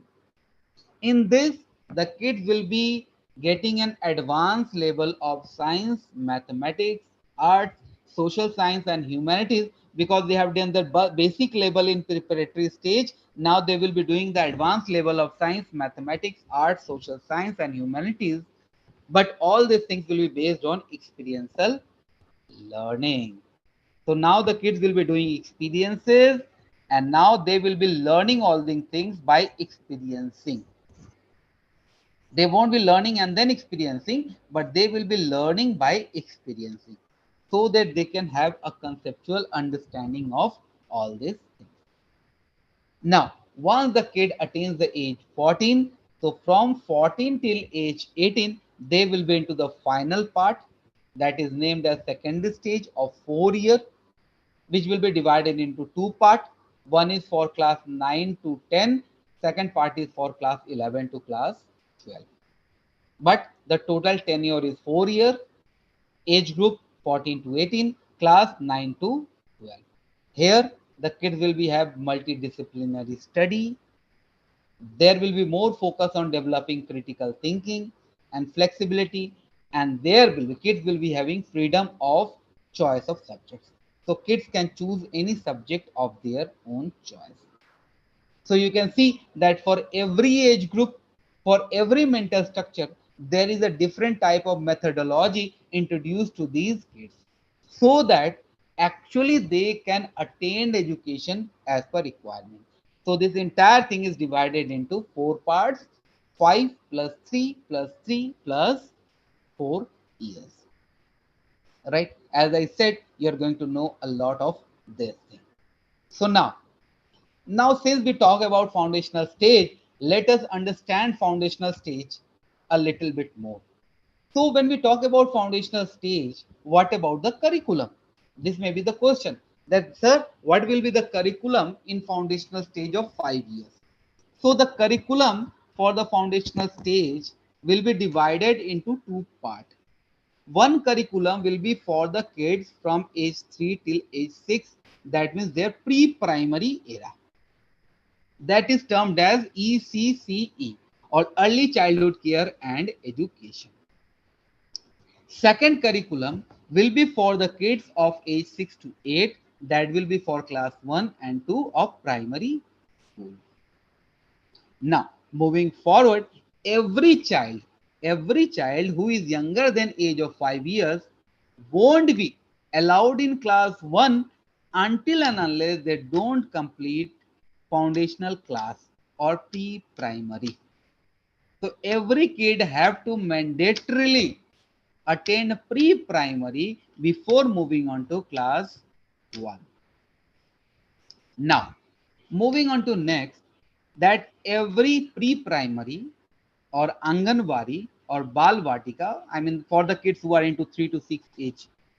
So every pre-primary school will be provided with safe, high quality food. They will be provided with security. They will be provided with high quality resources. They will be provided with toys. They will be provided with puppets, all these things. These kids will also be getting breakfast. Apart from the midday meal, these kids are also going to get breakfast. That breakfast can be of local anything that is available locally, so that these kids are not empty stomach. Because if they are empty stomach, they cannot understand. So let them have a good and healthy breakfast, so that they can actually understand for what they have come here. This will be for the ECCE, Early Childhood Care and Education. Now, talking about the curriculum, it will be flexible, multi-level, play-based, activity-based, and inquiry-based, so that the kids can learn in any way they wish to go for. In any way they wish to go for. Now, the framework which I'm talking about is being designed by NCERT. So NCERT is actually designing the framework, which is named as NCPFECE in short. And if I stretch that, that stands for National Curricular and Pedagogical Framework for Early Childhood Education. This will be drafted by NCERT. So in this framework, there will be research and best practices from across the globe. So NCERT will be collecting all the best practices, all the latest pedagogies, all the latest research from across the globe, and they will be including this into the framework or into the curricular, so that you can get the international, the world's best curriculum at your hand for the best development of your kid. Now, this framework or this curriculum will be multifaceted. That means this framework will have alphabets, languages, numbers, counting, colors, shapes, indoor and outdoor games, puzzles, logical thinking, problem solving, drawing, painting, visual arts, crafts, drama, puppetry, music, and movement. Just imagine, a kid will get to know so many things. Have we ever thought that our kids are going to taught so many, are going to be introduced so many things while they are so young? So by this way, what will happen, that the cells in the brain will start getting activated. We have lot of cells in our brain which becomes inactive due to not using the thing which is actually required by that cell. So when we are introduced to all these things, what will happen, that those cells will activate, and this will help the kids into grooming into a successful person. Then every kid post their pre-primary, they have to attend a 3-month play-based school. So this play-based school will be named as school preparation module before moving on to class 1. So if suppose I am into pre-primary, now suppose I want to move to class 1, I have to attend mandatory a 3-month play-based school preparation module. So that when I move to primary, there I will get a different type of atmosphere. There I will get a different type of method, so that I can adjust into that atmosphere. Okay, this 3 month is called a transition phase. It is an adjusting phase which will help us in adjusting to the next level. Because many a time it is said that when a kid is introduced to primary or class 1, it takes many days for them to adjust, which actually starts creating a learning gap in their life, because they are unable to adjust, so they are unable to understand. They are unable to understand, that means they are unable to learn. Right? Now, when we are introducing so many things to the kids, what is actually expected from the kids? So when we are introducing so many things, so we are expecting that these are the areas which we will be developing in the kids' brain. So what is the area? So the main focus is to develop curiosity. It is to develop logical thinking and problem solving. It is to develop arts, craft, and music. It is to develop relationship with nature. It is to develop color, shapes, alphabets, and numbers. It is to develop teamwork and collaboration. It is to develop play-based and discovery-based learning. It is to develop ethics. It is to develop self-identity. It is to develop etiquette, behavior, and emotional development. So just imagine that we are focusing on developing so many things into a kid's brain. So that if we can develop so many things, we can always expect that our kids are going to be successful in their life. Because a great beginning is always a sign that my journey will be very comfortable and I will reach my destination. But it is very important for a good beginning. So here we are talking about a very great beginning or very good beginning. Now, now the entire curriculum will be focused on few things. So what are those? So first of all, the curriculum in all subjects will be reduced to its core essentials. Core essentials means that the entire curriculum will be based on competency. Competency means whatever the kid of that age group need to know, they will be taught only that thing, not more than that. Whatever the kid of that age need to know, we will be introducing them that concept only. This will help in reducing the pages that are basically filled with extra information. No need of going for the extra information. If we provide the information as per the requirement, as per the age of the kid, then it will be easier for them to grab and it will be easier for them to develop their competency into that subject. Second is that every class will be an interactive class. Interactive class means that now our class will now be not be more dependent on textbook learning. Now we won't be more dependent on textbook learning, as we know that textbook is only a reference book. So now our dependency will be reduced because our class will be more of an interactive sort of a class. Right? Interactive sort of a class. Let me give you an example. So for an example, suppose I am teaching my students about the planet. Now, if I'm talking about this, our solar system. So now how is interactive class goes on?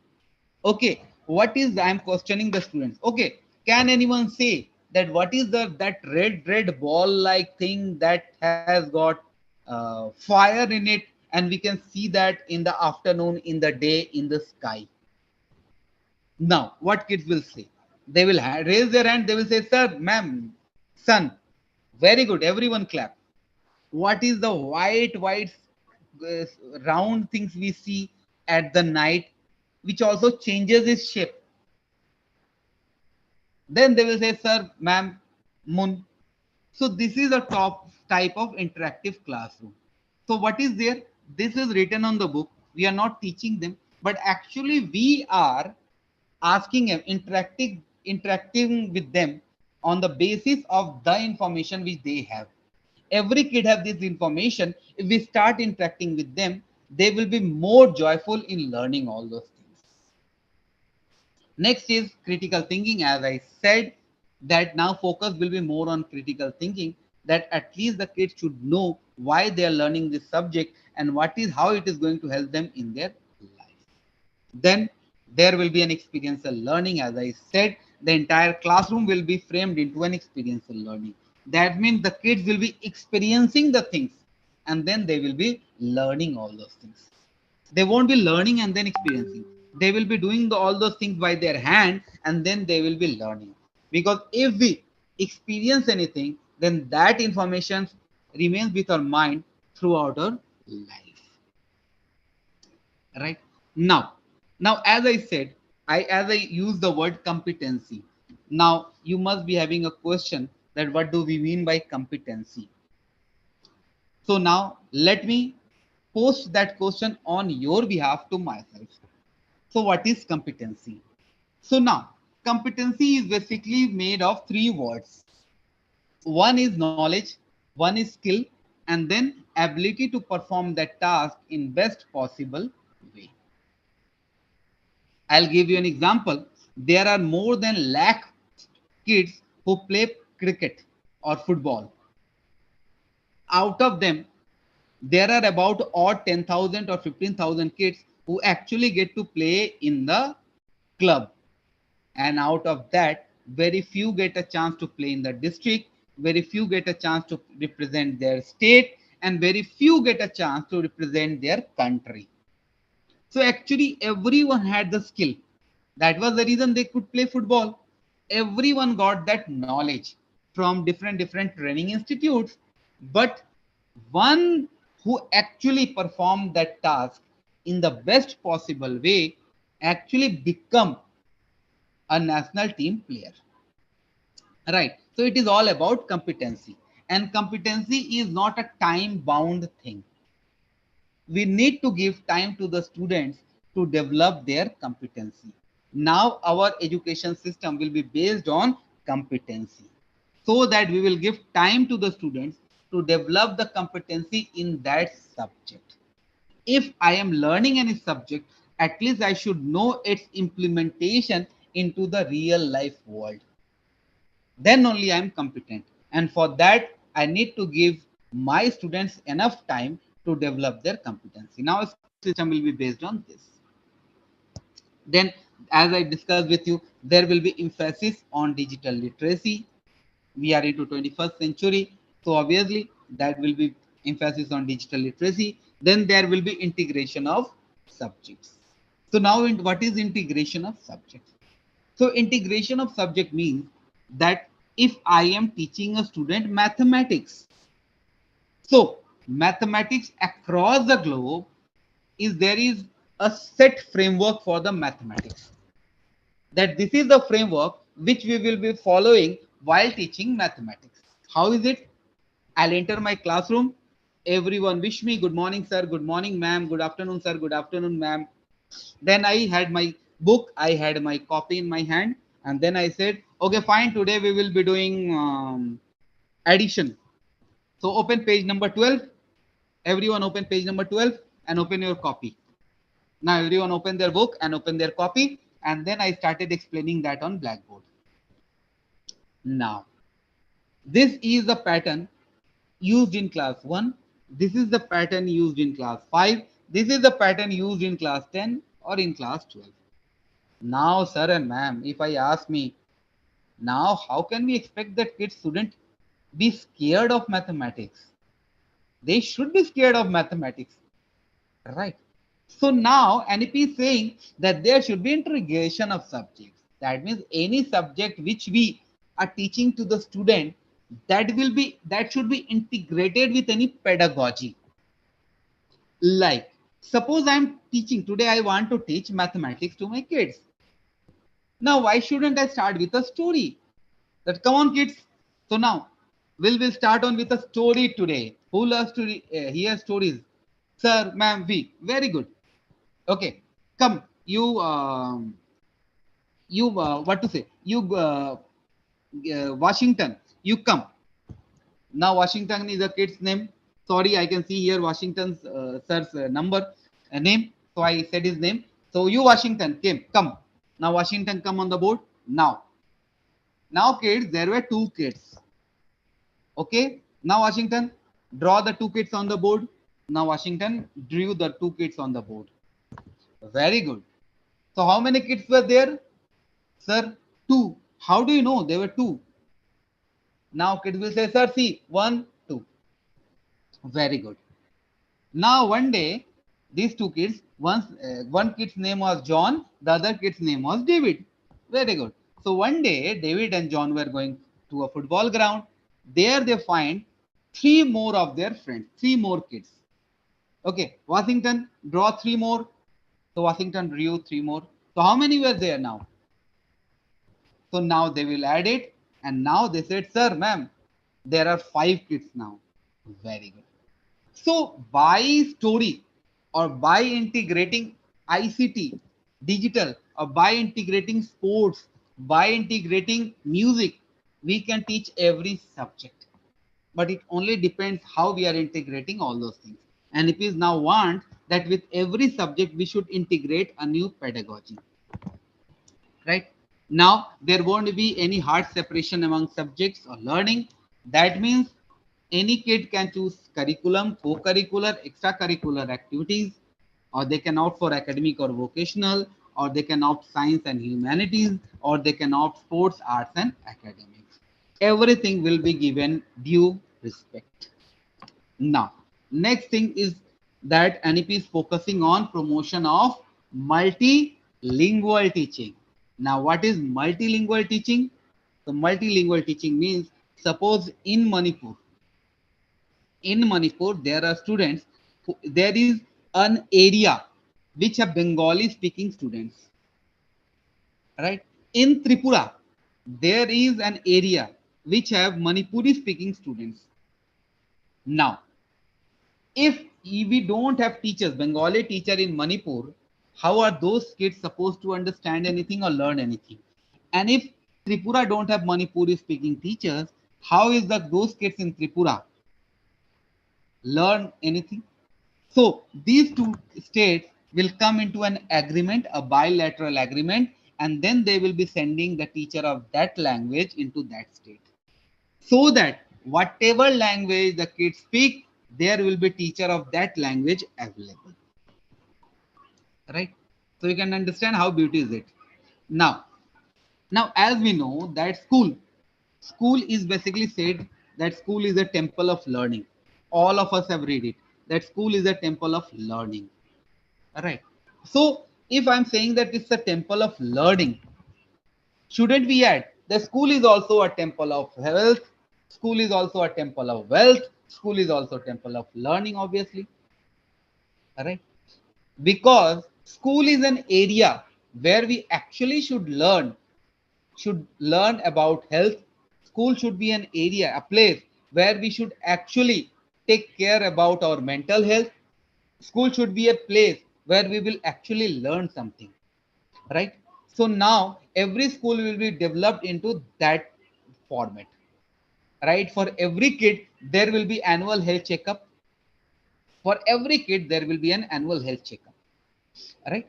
Every school complex will have highly qualified counselors or psychologists, right? Who will be taking care, who will be counseling the guardians, who will be counseling the teachers as well, the students. So if anyone have any problem, if anything, any problem that is actually biting them, that is actually disturbing them, so these counselors will be smart enough, will be educated enough to solve those problems.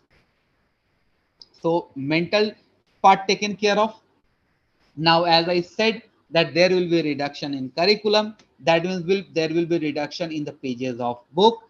So there will be reduction of books in the bag. So obviously the kids will now have to carry less weight on their shoulder. Right?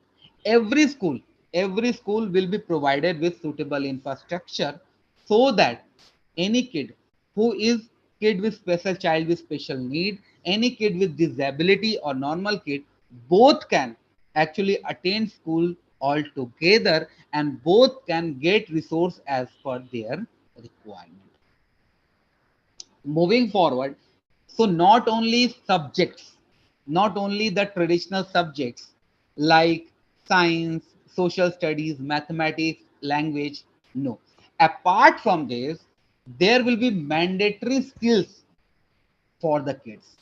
So what will be the mandatory skills which all learners have to go through will be health, nutrition, physical education, fitness, wellness, sports.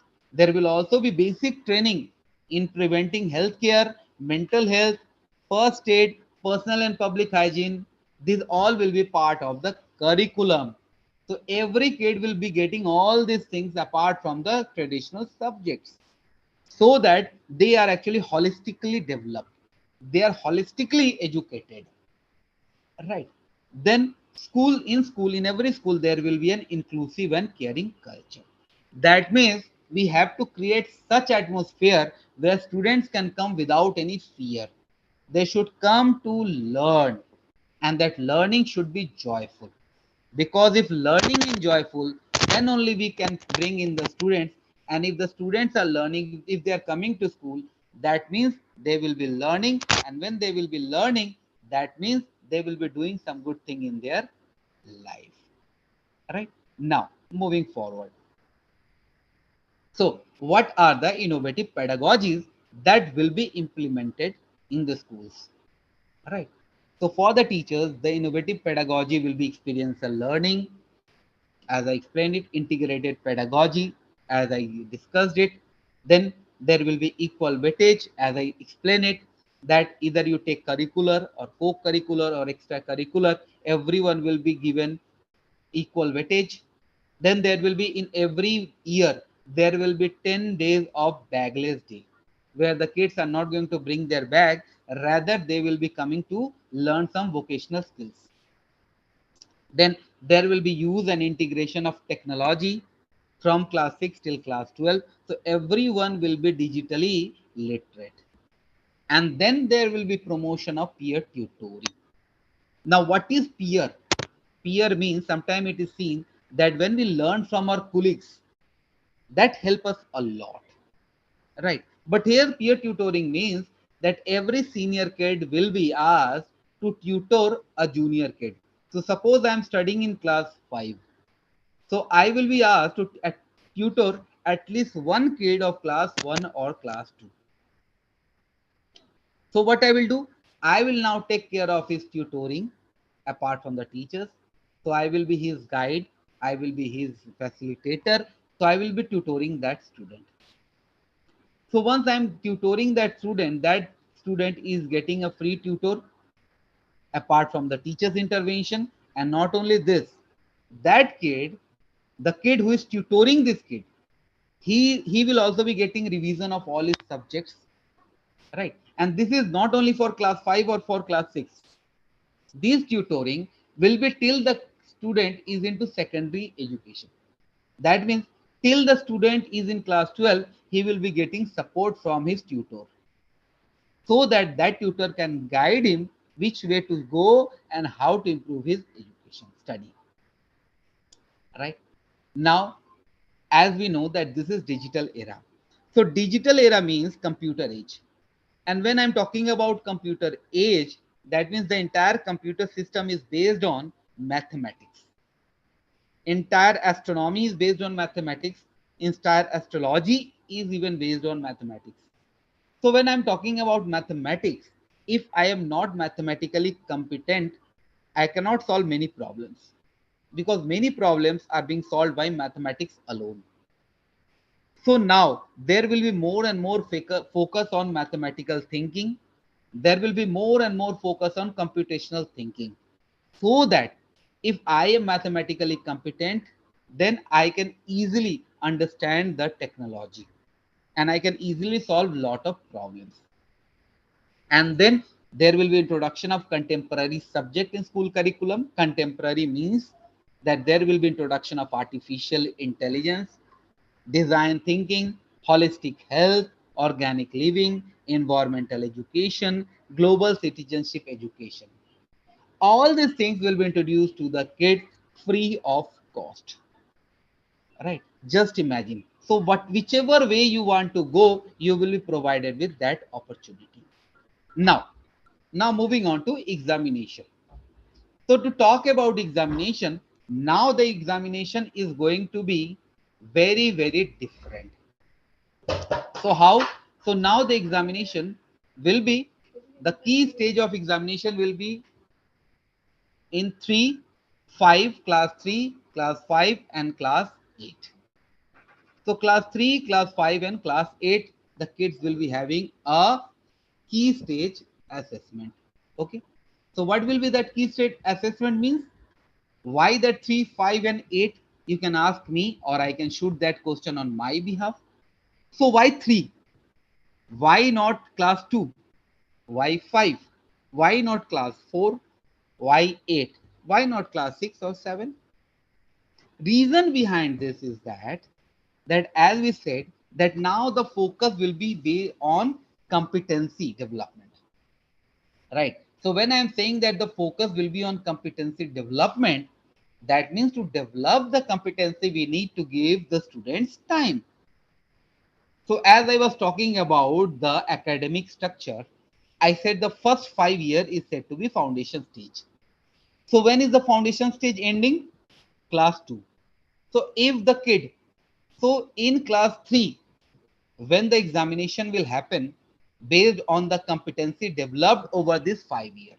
So the examination will be based on the competency which the kid have developed over this 5 years from pre-primary till class 2. Not how much he have read, how much he have memorized. No, it will be based on what competency he has developed over these 5 years.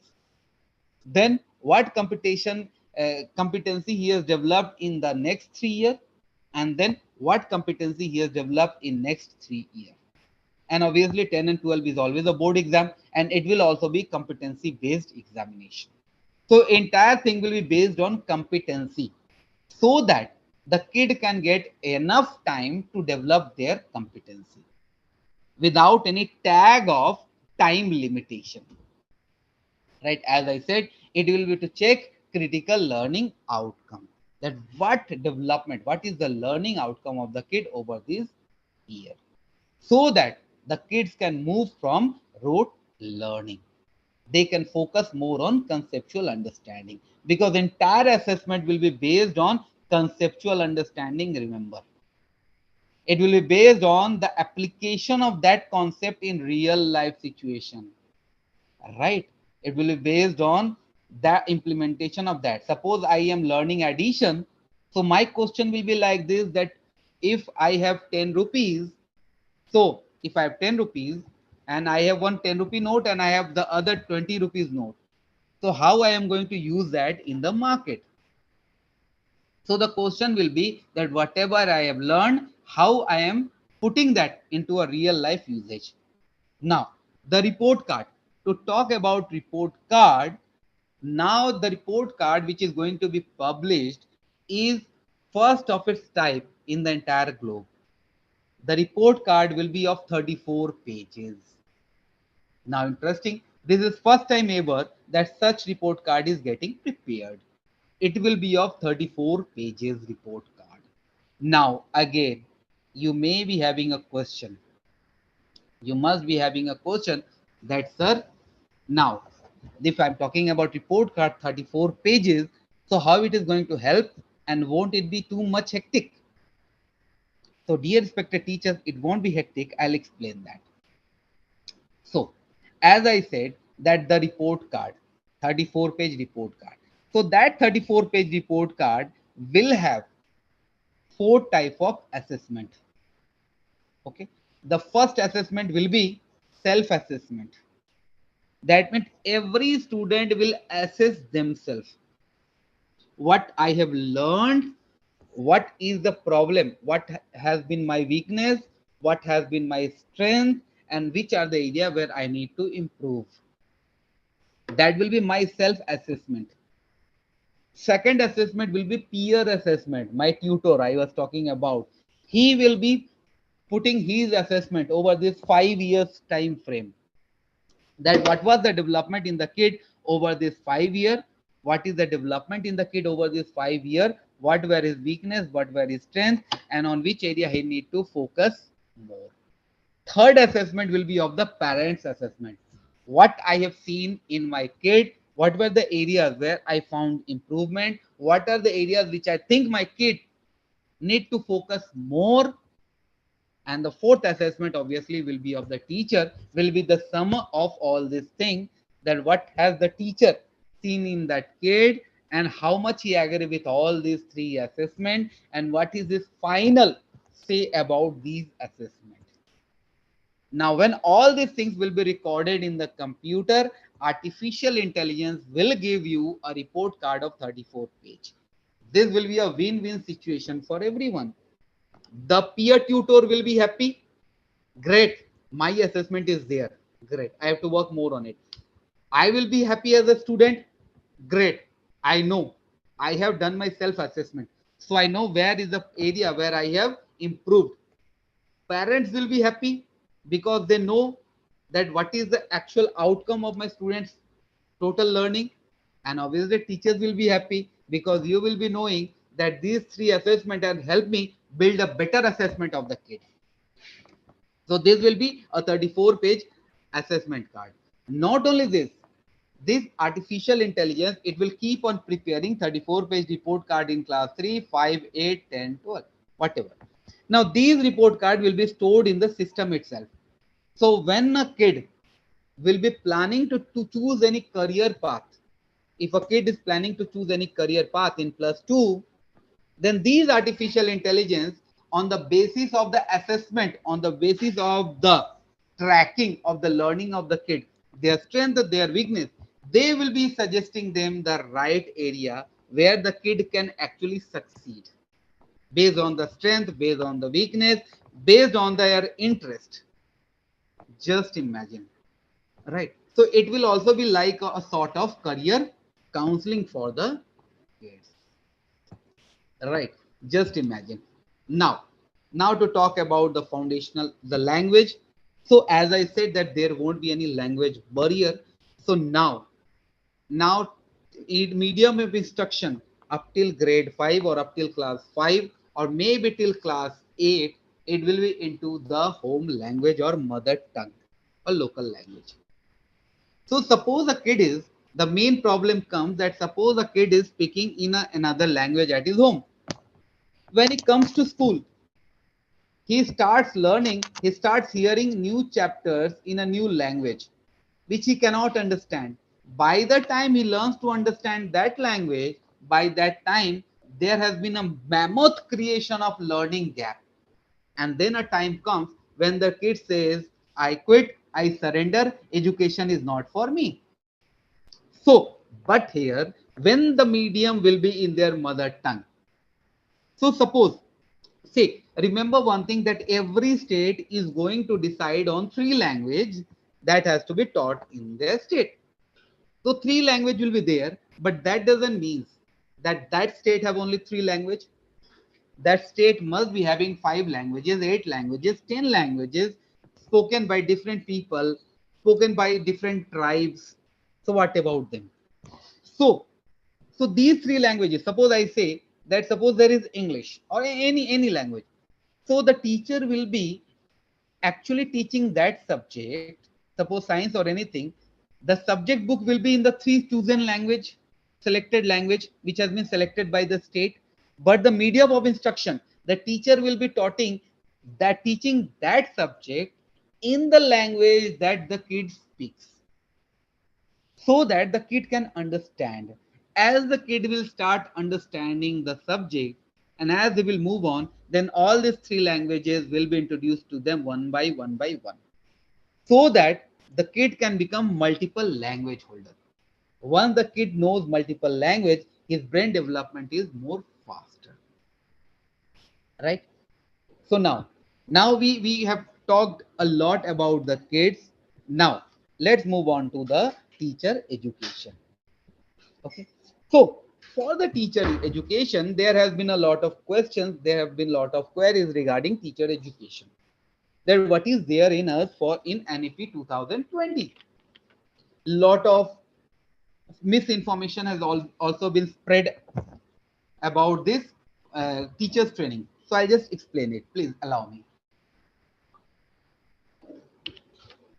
So for the teacher education, for all the teachers, prospect teachers, there will be three mode of education doing B.Ed. One will be 4-year integrated B.Ed, second will be 2-year B.Ed, and the third will be 1-year B.Ed. So what will be 4-year integrated B.Ed? So if I say 4-year integrated B.Ed,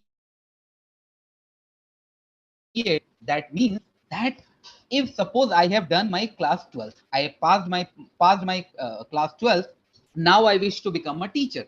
So if I wish to become a teacher, and if I have that qualification, I have that skill to become a teacher, I can opt for 4-year integrated B.Ed. Right? So now why it is named as integrated? Because here I will be getting dual degree, that is named as duo major. So what will be dual degree? So suppose one will be bachelor's in education and another will be any subject which I opt for. So once I pass this 4-year integrated B.Ed, I will be holding 2 degree, one in education, other as per our subjects. Right? Now for 2-year B.Ed, suppose I am a graduate, then I can offer 2-year B.Ed. Now 1-year B.Ed, suppose I am a master's, I can offer 1-year B.Ed. Right? Now, in this 3 B.Ed, we have 2 format of learning. One is that everyone have to go for online as well as, sorry, for what to say, experiential as well as classroom learning. That means we will be having classroom learning as well as we will also get an opportunity to demonstrate that learning in a local school. So half of our code, half of our marks will be based on whatever examination we are giving in our class, and half of the marks will be based on whatever we demonstrate in a local school. So either I am opting for 2-year B.Ed, or I am opting for 1-year B.Ed, or I am opting for a 4-year integrated B.Ed. I have to teach at a local school along with attaining my B.Ed course. Right. So for 4-year integrated B.Ed, there must be a question in your mind that how is it possible in a standalone B.Ed college? Right. Because standalone B.Ed college only have B.Ed program. So for this, NP has come out with a solution where they are saying that this 4-year integrated B.Ed will be moved into multidisciplinary college and universities by the year 2030. So because until unless I'm not doing that B.Ed in a college or university, it is not at all possible for me to get dual major or to get degree in 2 subjects. So a 4-year integrated B.Ed will be moved from standalone B.Ed college to a multidisciplinary college and university. Whereas 2-year B.Ed and 1-year B.Ed, we can do as we have been doing in a standalone college or, standalone colleges. Right? Not only this, now all those B.Ed program, all the B.Ed program, either it's 4-year or 2-year or 1-year, will have all the latest pedagogies taught to them. Okay, there will be multi-level teaching and evaluation. Okay, teaching learners with different abilities, teaching children with special needs, interest or abilities, then utilization of technology for education, and learner focused and collaborative learning. All these things will be taught in the B.Ed programs so that I am 100% prepared for this 21st century kids. Now, if this is for the B.Ed program. Now moving forward, if I said this is for the B.Ed program, so now moving forward, when I say that vocational training, that there is also provision for vocational training. So for the vocational training, where we will find suitable teachers. So for that, NEP has come out with a solution. NEP is saying that every locality have local person who have a great knowledge about local profession, who have a great knowledge and skill about local art, music, who are aware about agriculture, who have knowledge about business, who have knowledge about sports, carpentry, and other vocational crafts. So we have all these local people surrounding us, around us, but we never see them. So now these people will be brought into the main area. So every school complex will have BITS and DIETS, where these people will be called and they will be actually given training, provided training, 1 year training of how to utilize those skills in teaching the students.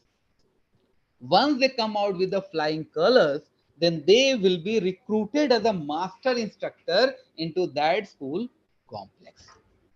So now, for everything, for the teachers, for the master instructors, we don't have to look far away.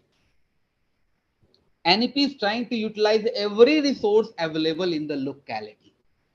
And I would like to add here as well that not only this, what is happening is that even the teachers, NEP is also saying that now when the recruitment will happen in the teachers, so the teachers will be provided the school. They will be in fact recruited in a school which will be near to their home, because it has been seen that majority of our time, I mean, passes in commuting or in traveling. So suppose my home is 20 kilometer away from my school or 10 kilometer away from my school. It takes me 1.5 hours or 2 hours from home to reach school. Now this creates a problem. So now when new teacher will be recruited, that will be based on their area. So suppose I'm from Churachandpur, a certain area, so I will be provided school in that area. So now every local amenities will be used for the betterment of education. Now, to talk about the framework for existing teachers, so far we have been following a framework called NCF 2005, right? But we are in the year 2021.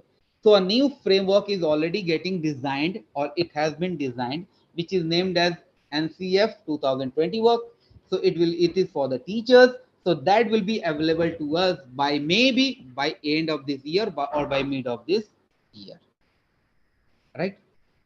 Moving forward, so if a student, for admission to B.Ed program, for admission to B.Ed either for 4 year or 2 year or 1 year program, we have to sit for NTA testing. NTA stand for National Testing Agency. So we have to give entrance test in NTA, National Testing Agency. If we pass, then only we can get admission into B.Ed college. And if we pass with merit, then if I don't have money, then also I can become a teacher, which was not possible so far. Though I was talented, but since I don't have money, I didn't complete my B.Ed. I couldn't take admission into a B.Ed college, and so I didn't become a teacher. But now, not no more. If I pass this NTA testing, then I will be given scholarship for 4 year integrated B.Ed, and I can complete my B.Ed free of cost. Right now, all the standalone B.Ed will be under focus. So there will be entire focus on them, and if they are found to be substandard, then strict action will be taken against them. Now, teacher recruitment and deployment. So now TET program, TET examination, teachers eligibility test. Now it will be strengthened. So teachers eligibility test will be for foundational, preparatory, middle and secondary stage. So whether I am of a pre-primary or I am of class 3, I have to sit for TET program, because a great teacher can always revamp the entire education system. Now there will be transparent transfer system. That means if I'm getting transferred, then artificial intelligence will in fact predict those transfer, and I can see that in which area I'm getting transferred and what was the reason why I got transferred. Right? Then there will be text-based planning for teacher recruitment. That means every school's record of 20 years, every school's 20 years record will be there with artificial intelligence, so that every school, when every school's detail is there, so suppose any teacher is getting retired, so by the time he retires, at least a new teacher can be recruited in his place. So this projection will be for complete 20 years. So no worries of for the problem of lack of teachers. Now, if we have lack of teachers, now no more there will be lack of teachers, because every school will have a, I mean what projection, every school will have an artificial intelligence based recruit, right? And now to become a teacher, you need TET and or NTA test mark sheets or results. If I am good at it, I am ready to become a teacher, right? For every teacher, you have an option of opting for a certificate course. So that certificate course will be for specific subjects. Suppose I want to become a subject teacher, then I can opt that certificate course of 1 year. Or suppose I want to teach the students who are Divyang children or who are disabled kids, then I can opt for the certificate course and then I can move forward. Now the teachers who are already into the system, like all you respected teachers, for you, there is a minimum of 50 hours of continuous professional development program, CPD. So for you teachers, there is a 50 hours of CPD every year. So every year, every teacher need to sit for that 50 hours of continuous professional development program. Now, what will be that? So these continuous professional development program is designed in such a way that you can opt these training as per your subject. That won't be generalized training. So suppose I am a math teacher, so I can opt for training in maths, CPD in maths. Suppose I am a science teacher, I can opt for training in CPD in science. Suppose I am general teacher, I can opt for CPD in general subjects. And these CPD, continuous professional development program, will every year will be updated with latest pedagogies, latest research, latest methodologies, so that I am not left behind in the fast moving world. I am always updated with all the latest system, so that when I come to my school, when I reach my school, I'm always updated. Right, just imagine. And in this way, it will help me. In this way, management, it will help the management in deciding the promotions of the teachers. Right. NEP is not now moving forward. NEP is not only focusing on teachers, kids, but NEP is focusing on everyone. Everyone means NEP is also considering socio SEDGs or socio-economically disadvantaged groups.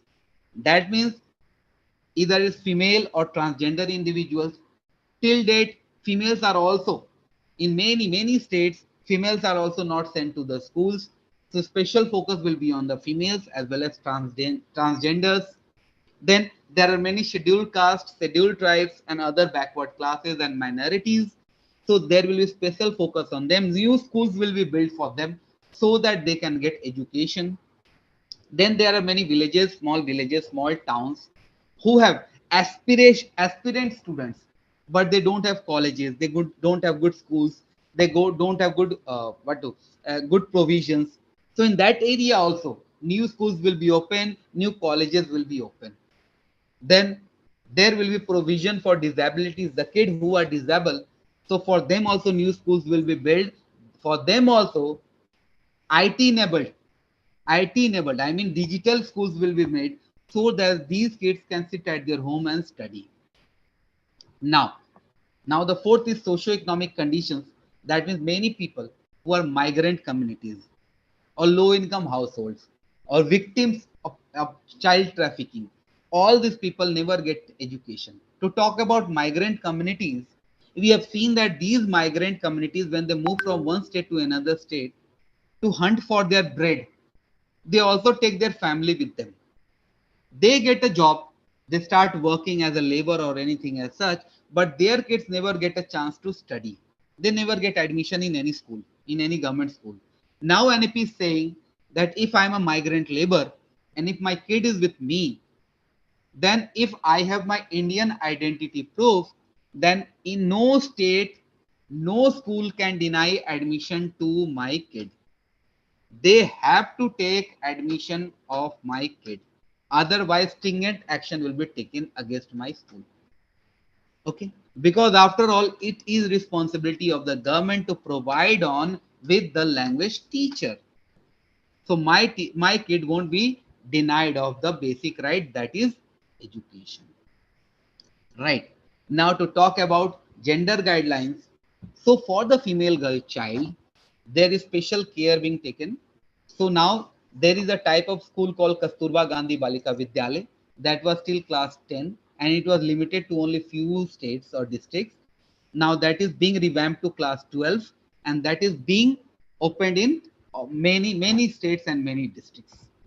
There is creation of gender inclusion fund where there will be specially fund for the girl child so that the fund can be utilized for their safety, for their security and for their learning. Okay, there will be policies for girls where every school have to ensure that there is a bridge, there is an equal opportunity for girls as well as boys in the school, whether in attendance as well. Right. Now moving forward, there is a program called, there is a assessment program called Parak. Parak means performance assessment review and analysis of knowledge for holistic development. So what is this Parak going to do? So these Parak is actually going to assess the learning of a kid, is going to assess a teacher. So how is that assessment going to take place? So these assessment will be online. Okay. So for Parak there is a format called e-Shagun. So these e-Shagun will create a platform where all the government website, all the app will be placed in one single platform where from where I can go and see all those apps. And then the assessment will happen. So how is this assessment going to happen? This assessment, the people from Parak is going to visit the school. They are going to randomly test the kids based on the knowledge on 21st century skills, based on their critical learning, based on their creative thinking, based on their competency. So they are going to test these kids. That will be random testing. On the basis of these tests, the school's ranking will be decided into that CRC. On the basis of the school's ranking, the CRC's ranking will be decided in block. On the basis of the block ranking, on the basis of the CRC's ranking, the block will be decided. On the basis of blocks, the district will be decided. On the basis of district, state, and on the basis of state, country will be decided. So every state will have their own ranking among the country. Every district will have their own ranking in the state. Every block will be their own ranking in the district. Every CRC will have their own ranking in the block, and every school will have their own ranking in the CRC. So by this way, actually Parak will ensure that every state ensure that they have achieved MLO or minimum learning outcome, where the kids are competent enough to actually uh, competent enough to move forward in their life. Now to talk about the timeline. So there is a timeline provided by National Education Policy, which says that by 2021-22, NCF or National Curriculum Framework, a new NCF will be created and handed over to you. By 2022-23, every teacher have to take, will be prepared for transformation in assessment system, and every teacher will have national professional standard. So you will be adeptly rewarded, you will be promoted based on your outstanding performance. By the year 2025-26, every kid who is in class 3, by 25-26, every kid who is in class 3, they must have attained foundational literacy and numeracy. Foundational literacy and numeracy means that every kid who is in class 3 can write, speak, understand, do mathematics in class 3 and write in class 3, because 3 is a very important juncture, and 25-26 is the date why it's given, because if we start from now, we still have 4 years, by which time we can easily prepare our kids to understand, read, write, and do mathematics in class 3. Okay, by 25, 26, all the state or union territory governments must have decided on school complex, sharing of school complex, and maybe by 25, 26, maximum school complex must have started sharing their resources. By 25, 26, at least half of the learners must have been exposed to vocational training so that they are future ready. By 29, 30, every kid who is in the age group from age 3 till age 18 will be in school. They won't be allowed to drop out from the school. By 29, 30, all 4-year integrated, the 4-year integrated B.Ed college, B.Ed course will be moved from standalone B.Ed college to multidisciplinary college and university. And then by 2040, when the policy is fully operational, there will be a comprehensive review. And on the basis of that, a new structure will be designed, a new modification will be done. Right? So now moving forward, we have already done this, so I'm not discussing this thing. So now talking about our next part, that is IPCT. IPCT stands for Innovative Pathshala Curriculum Tool. So Innovative Pathshala, as I said, that when ZII was started, so teachers like you, they started contributing their ideas. Those ideas were tried and tested. So far, we have collected more than 10,000 plus ideas from you respected teachers. What we did, we created a platform called IP app. You can always find that in Google Play Store. Just type IP app or Innovative Pathshala. INNOVATIVE Innovative Pathshala. So we created an app, and what we did, we actually excuse me. So what we did, your ideas, we mapped it with the school syllabus. We mapped it with the syllabus of all states, your ideas. So every idea is mapped with some syllabus, with any syllabus of any state. So every chapter you will find in there that every chapter have 5 to 6 ideas. So we have 5 to 6 ways of teaching that chapter to our kids. Every chapter. So in this IP app, you will find more than 10,000 ideas mapped to your syllabus, your curriculum. Right. If we follow that, then we will be finding, because it's all about your ideas, because those ideas are basically experiential, where we are helping the kids to understand the concept by experiencing. It is holistic, where by that idea actually we are preparing the students holistically. Those ideas are integrated, where different type of pedagogies are used. It is a learner centered. Every idea is a discussion based idea. They are flexible, they are enjoyable, discovery oriented, because those ideas were tried and tested and given by you. And this is what NEP is demanding, is wanting. So when we are doing all these things, so actually we are helping you in implementing this national education policy in the best possible way. So you can always approach our IPCT app. You can always download it. It's free of cost. It is very, very light in size. You can always see that app, and you can always collect idea from it. And through, with the help of that idea, you can always implement your NEP. Right. So now to talk about some funding. So to talk about funding, now government has planned to increase the funding from 4.5% to 6% into education system.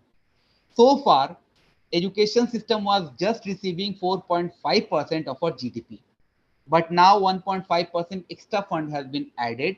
So now education system will get 6% of GDP. And government is also planning to at least invest 20% of all public expenditure into education over a 10-year period.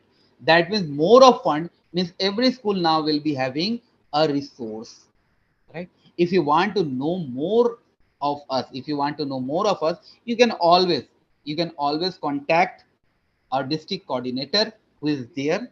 He will always help you with all these trainings. You can always contact him to or get these type of training. Now, moving forward, so we, as I was saying, that there is a micro scholarship program called Auro Scholar. So what is Auro Scholar? So Auro Scholar is basically a program for the students in class 1 till class 12. That means everyone has an opportunity of earning money. So how is that program? So every student, on the basis of selection of subjects.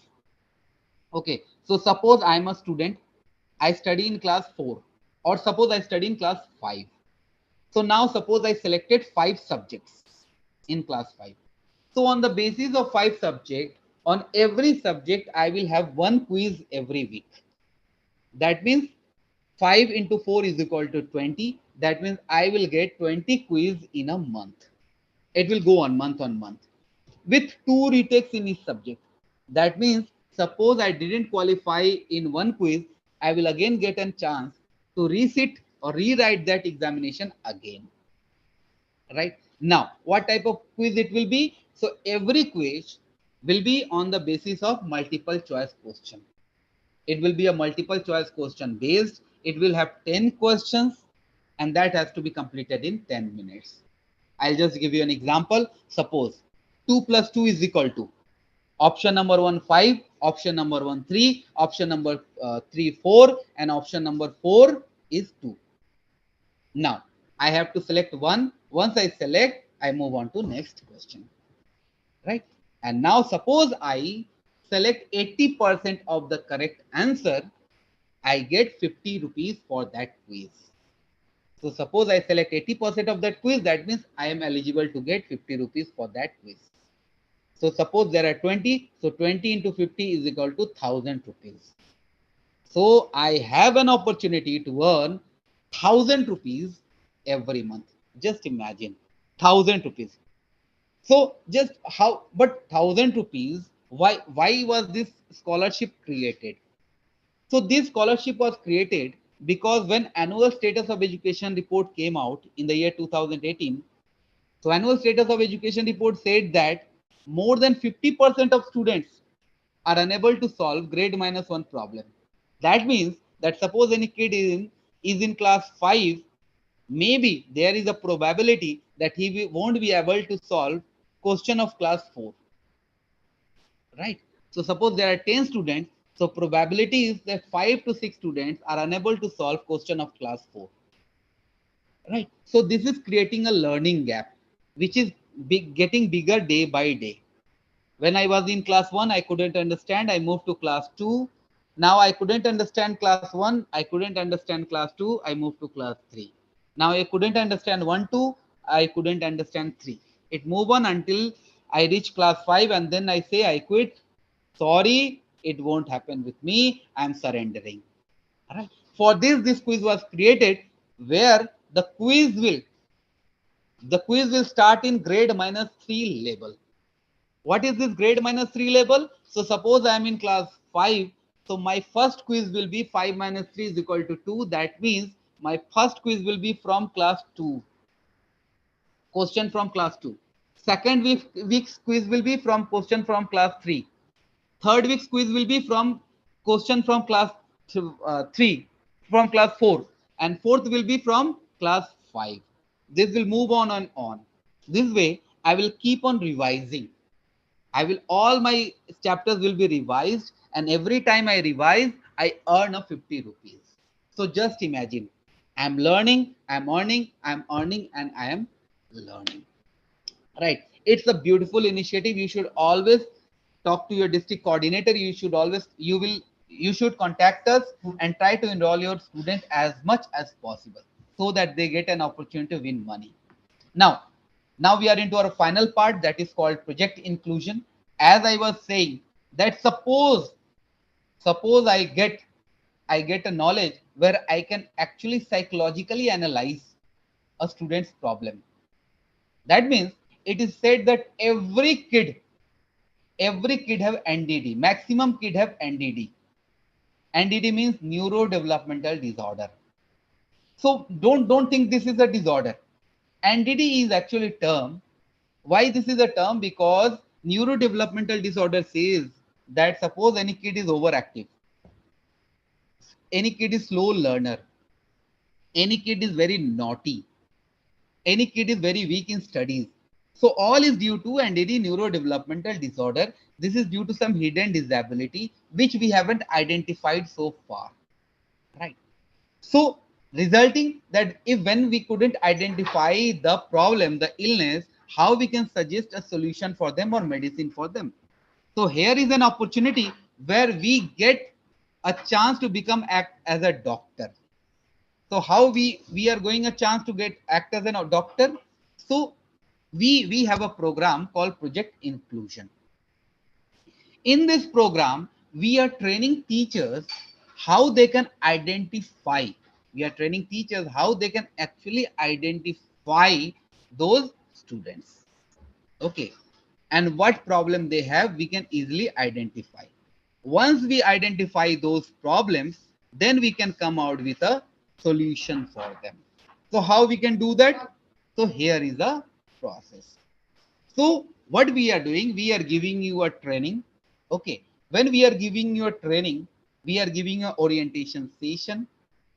In the orientation session, you will get to know how many type of NDD is there, how you can actually track those students, how can you actually do psychometric assessment or screening of those students, and how you can suggest a medicine, suggest a way out for those students, right?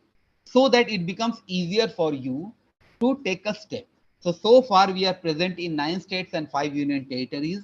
We have oriented 20,149 teachers, where the teachers have done about 6,600 psychometric assessment, right? And among them, teachers have screened 18,176 probable cases of NDD. I am not saying that everyone must be NDD, but probable case of NDD, right? So if we know how to trace this, it becomes easier for us to give a solution for it. Okay. So this course, in this course, suppose you score 50%, you get a certificate. Suppose you get score more than 75%, then you get certificate. You also get reward for the same.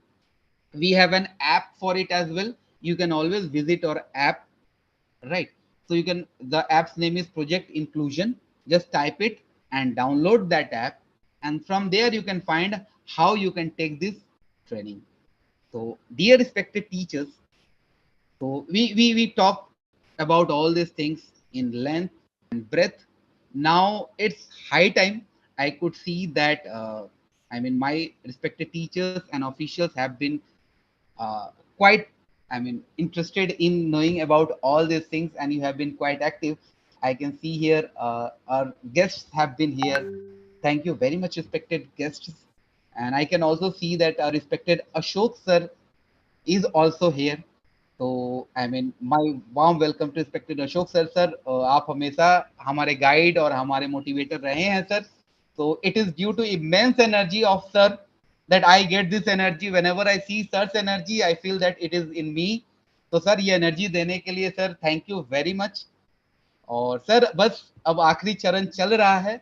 So I would like to invite respected Ashok sir to share his feedback, his views on this session. Sir, over to you, sir. पुनः एक बार नमस्कार. सर्वप्रथम first of all तो जो हमारे district trainer हैं home Baum, मैं उन्हें कॉन्ग्रेट्स करना चाहूँगा, बधाई देना चाहूँगा, क्योंकि उनका प्रयास, उनके जो एफर्ट्स हैं आज एक कार्य रूप में हमारे सामने हैं. उन्होंने एफर्ट्स किए तभी एनईपी का सेशन हम शिक्षकों के साथ कर पाए और एजुकेशन ऑफिसर्स का कोऑपरेशन हमें मिला. आफ्टर दैट आपने रजनीश को देखा होगा, जो हमारे मास्टर ट्रेनर हैं, करीब करीब कंटिन्यूअस 3 घंटे तक वो लगातार एनईपी पर बात करते रहे. एनईपी के जितने भी महत्वपूर्ण पॉइंट्स थे, जो भी इंपॉर्टेंट पॉइंट्स थे, उन्हें उन्होंने बहुत आसानी से डिफाइन किया है. जो हमने एक प्रॉमिस किया था आप सब लोगों से कि जो मोर देन 100 पेज में जो एजुकेशन पॉलिसीज है, वो हम 3 घंटे के सेशन में शिक्षकों तक पहुंचाने का प्रयास करेंगे. वो एक सफल प्रयास आज मैं देख रहा हूं जो रजनीश ने किया है.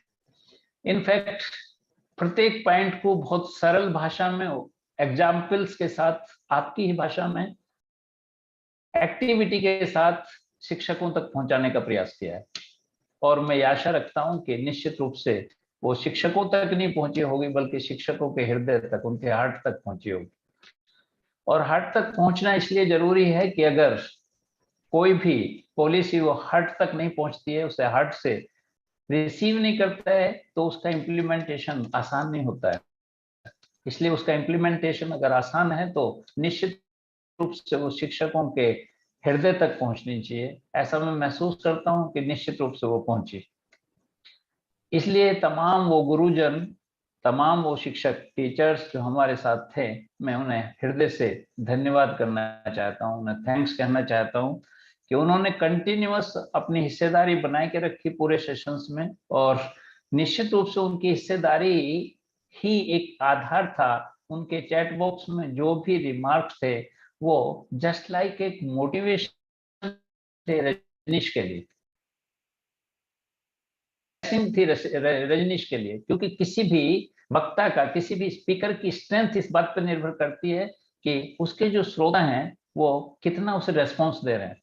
तो अगर आप ये जानना चाहते हैं कि रहस्य क्या था, करीब 3 घंटे तक कंटिन्यूअस बिना पानी लिए, बिना कोई जूस लिए आदमी पूरा सेशन कंप्लीट कर रहा है, तो यकीन मानिए उसका रहस्य ये है कि आपका आशीर्वाद था। आपका जो चैट बॉक्स में आप रिमार्क दे रहे थे वो निश्चित रूप से वो जस्ट लाइक ए ब्लेसिंग थे रजनीश के लिए। इसलिए मैं हृदय से आपको भी थैंक्स करना चाहता हूँ। साथ ही साथ एजुकेशन ऑफिसर्स जिन्होंने हमें सहयोग किया, और इस डिस्ट्रिक्ट के तमाम शिक्षकों से हमारा मिलना हुआ, हम नई शिक्षा नीति पे उनके साथ बातचीत कर पाए।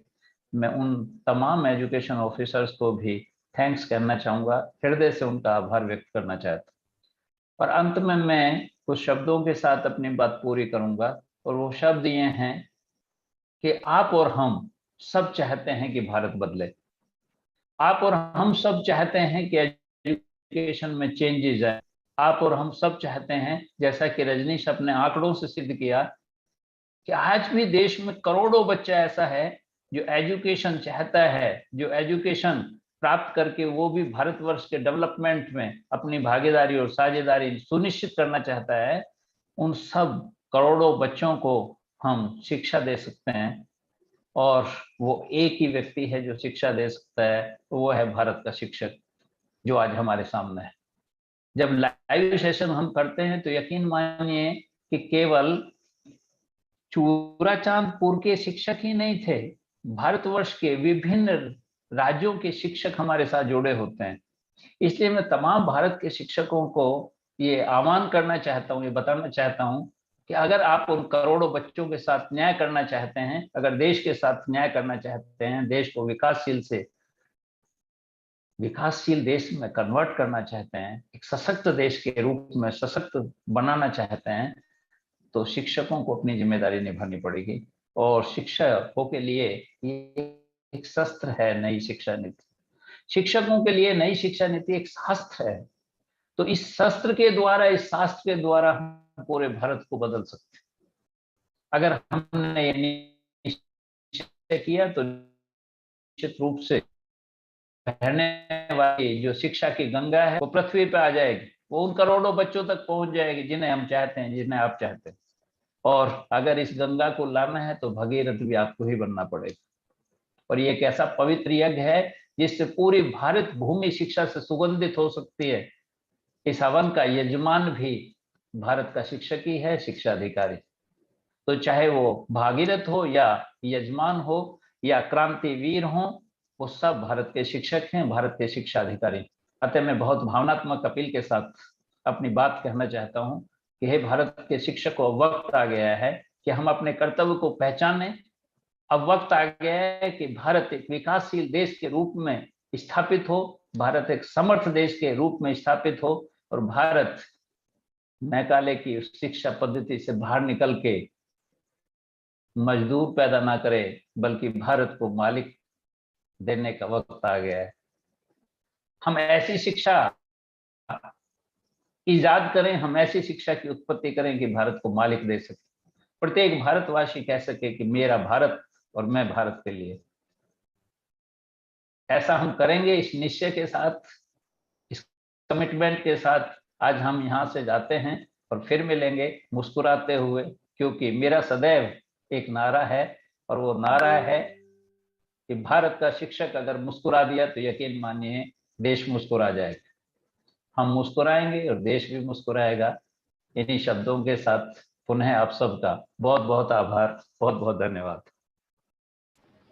Thank you very much. Thank you very much, respected Ashok sir, for your enlightening words. And dear respected teachers, respected Ashok sir said a very great word.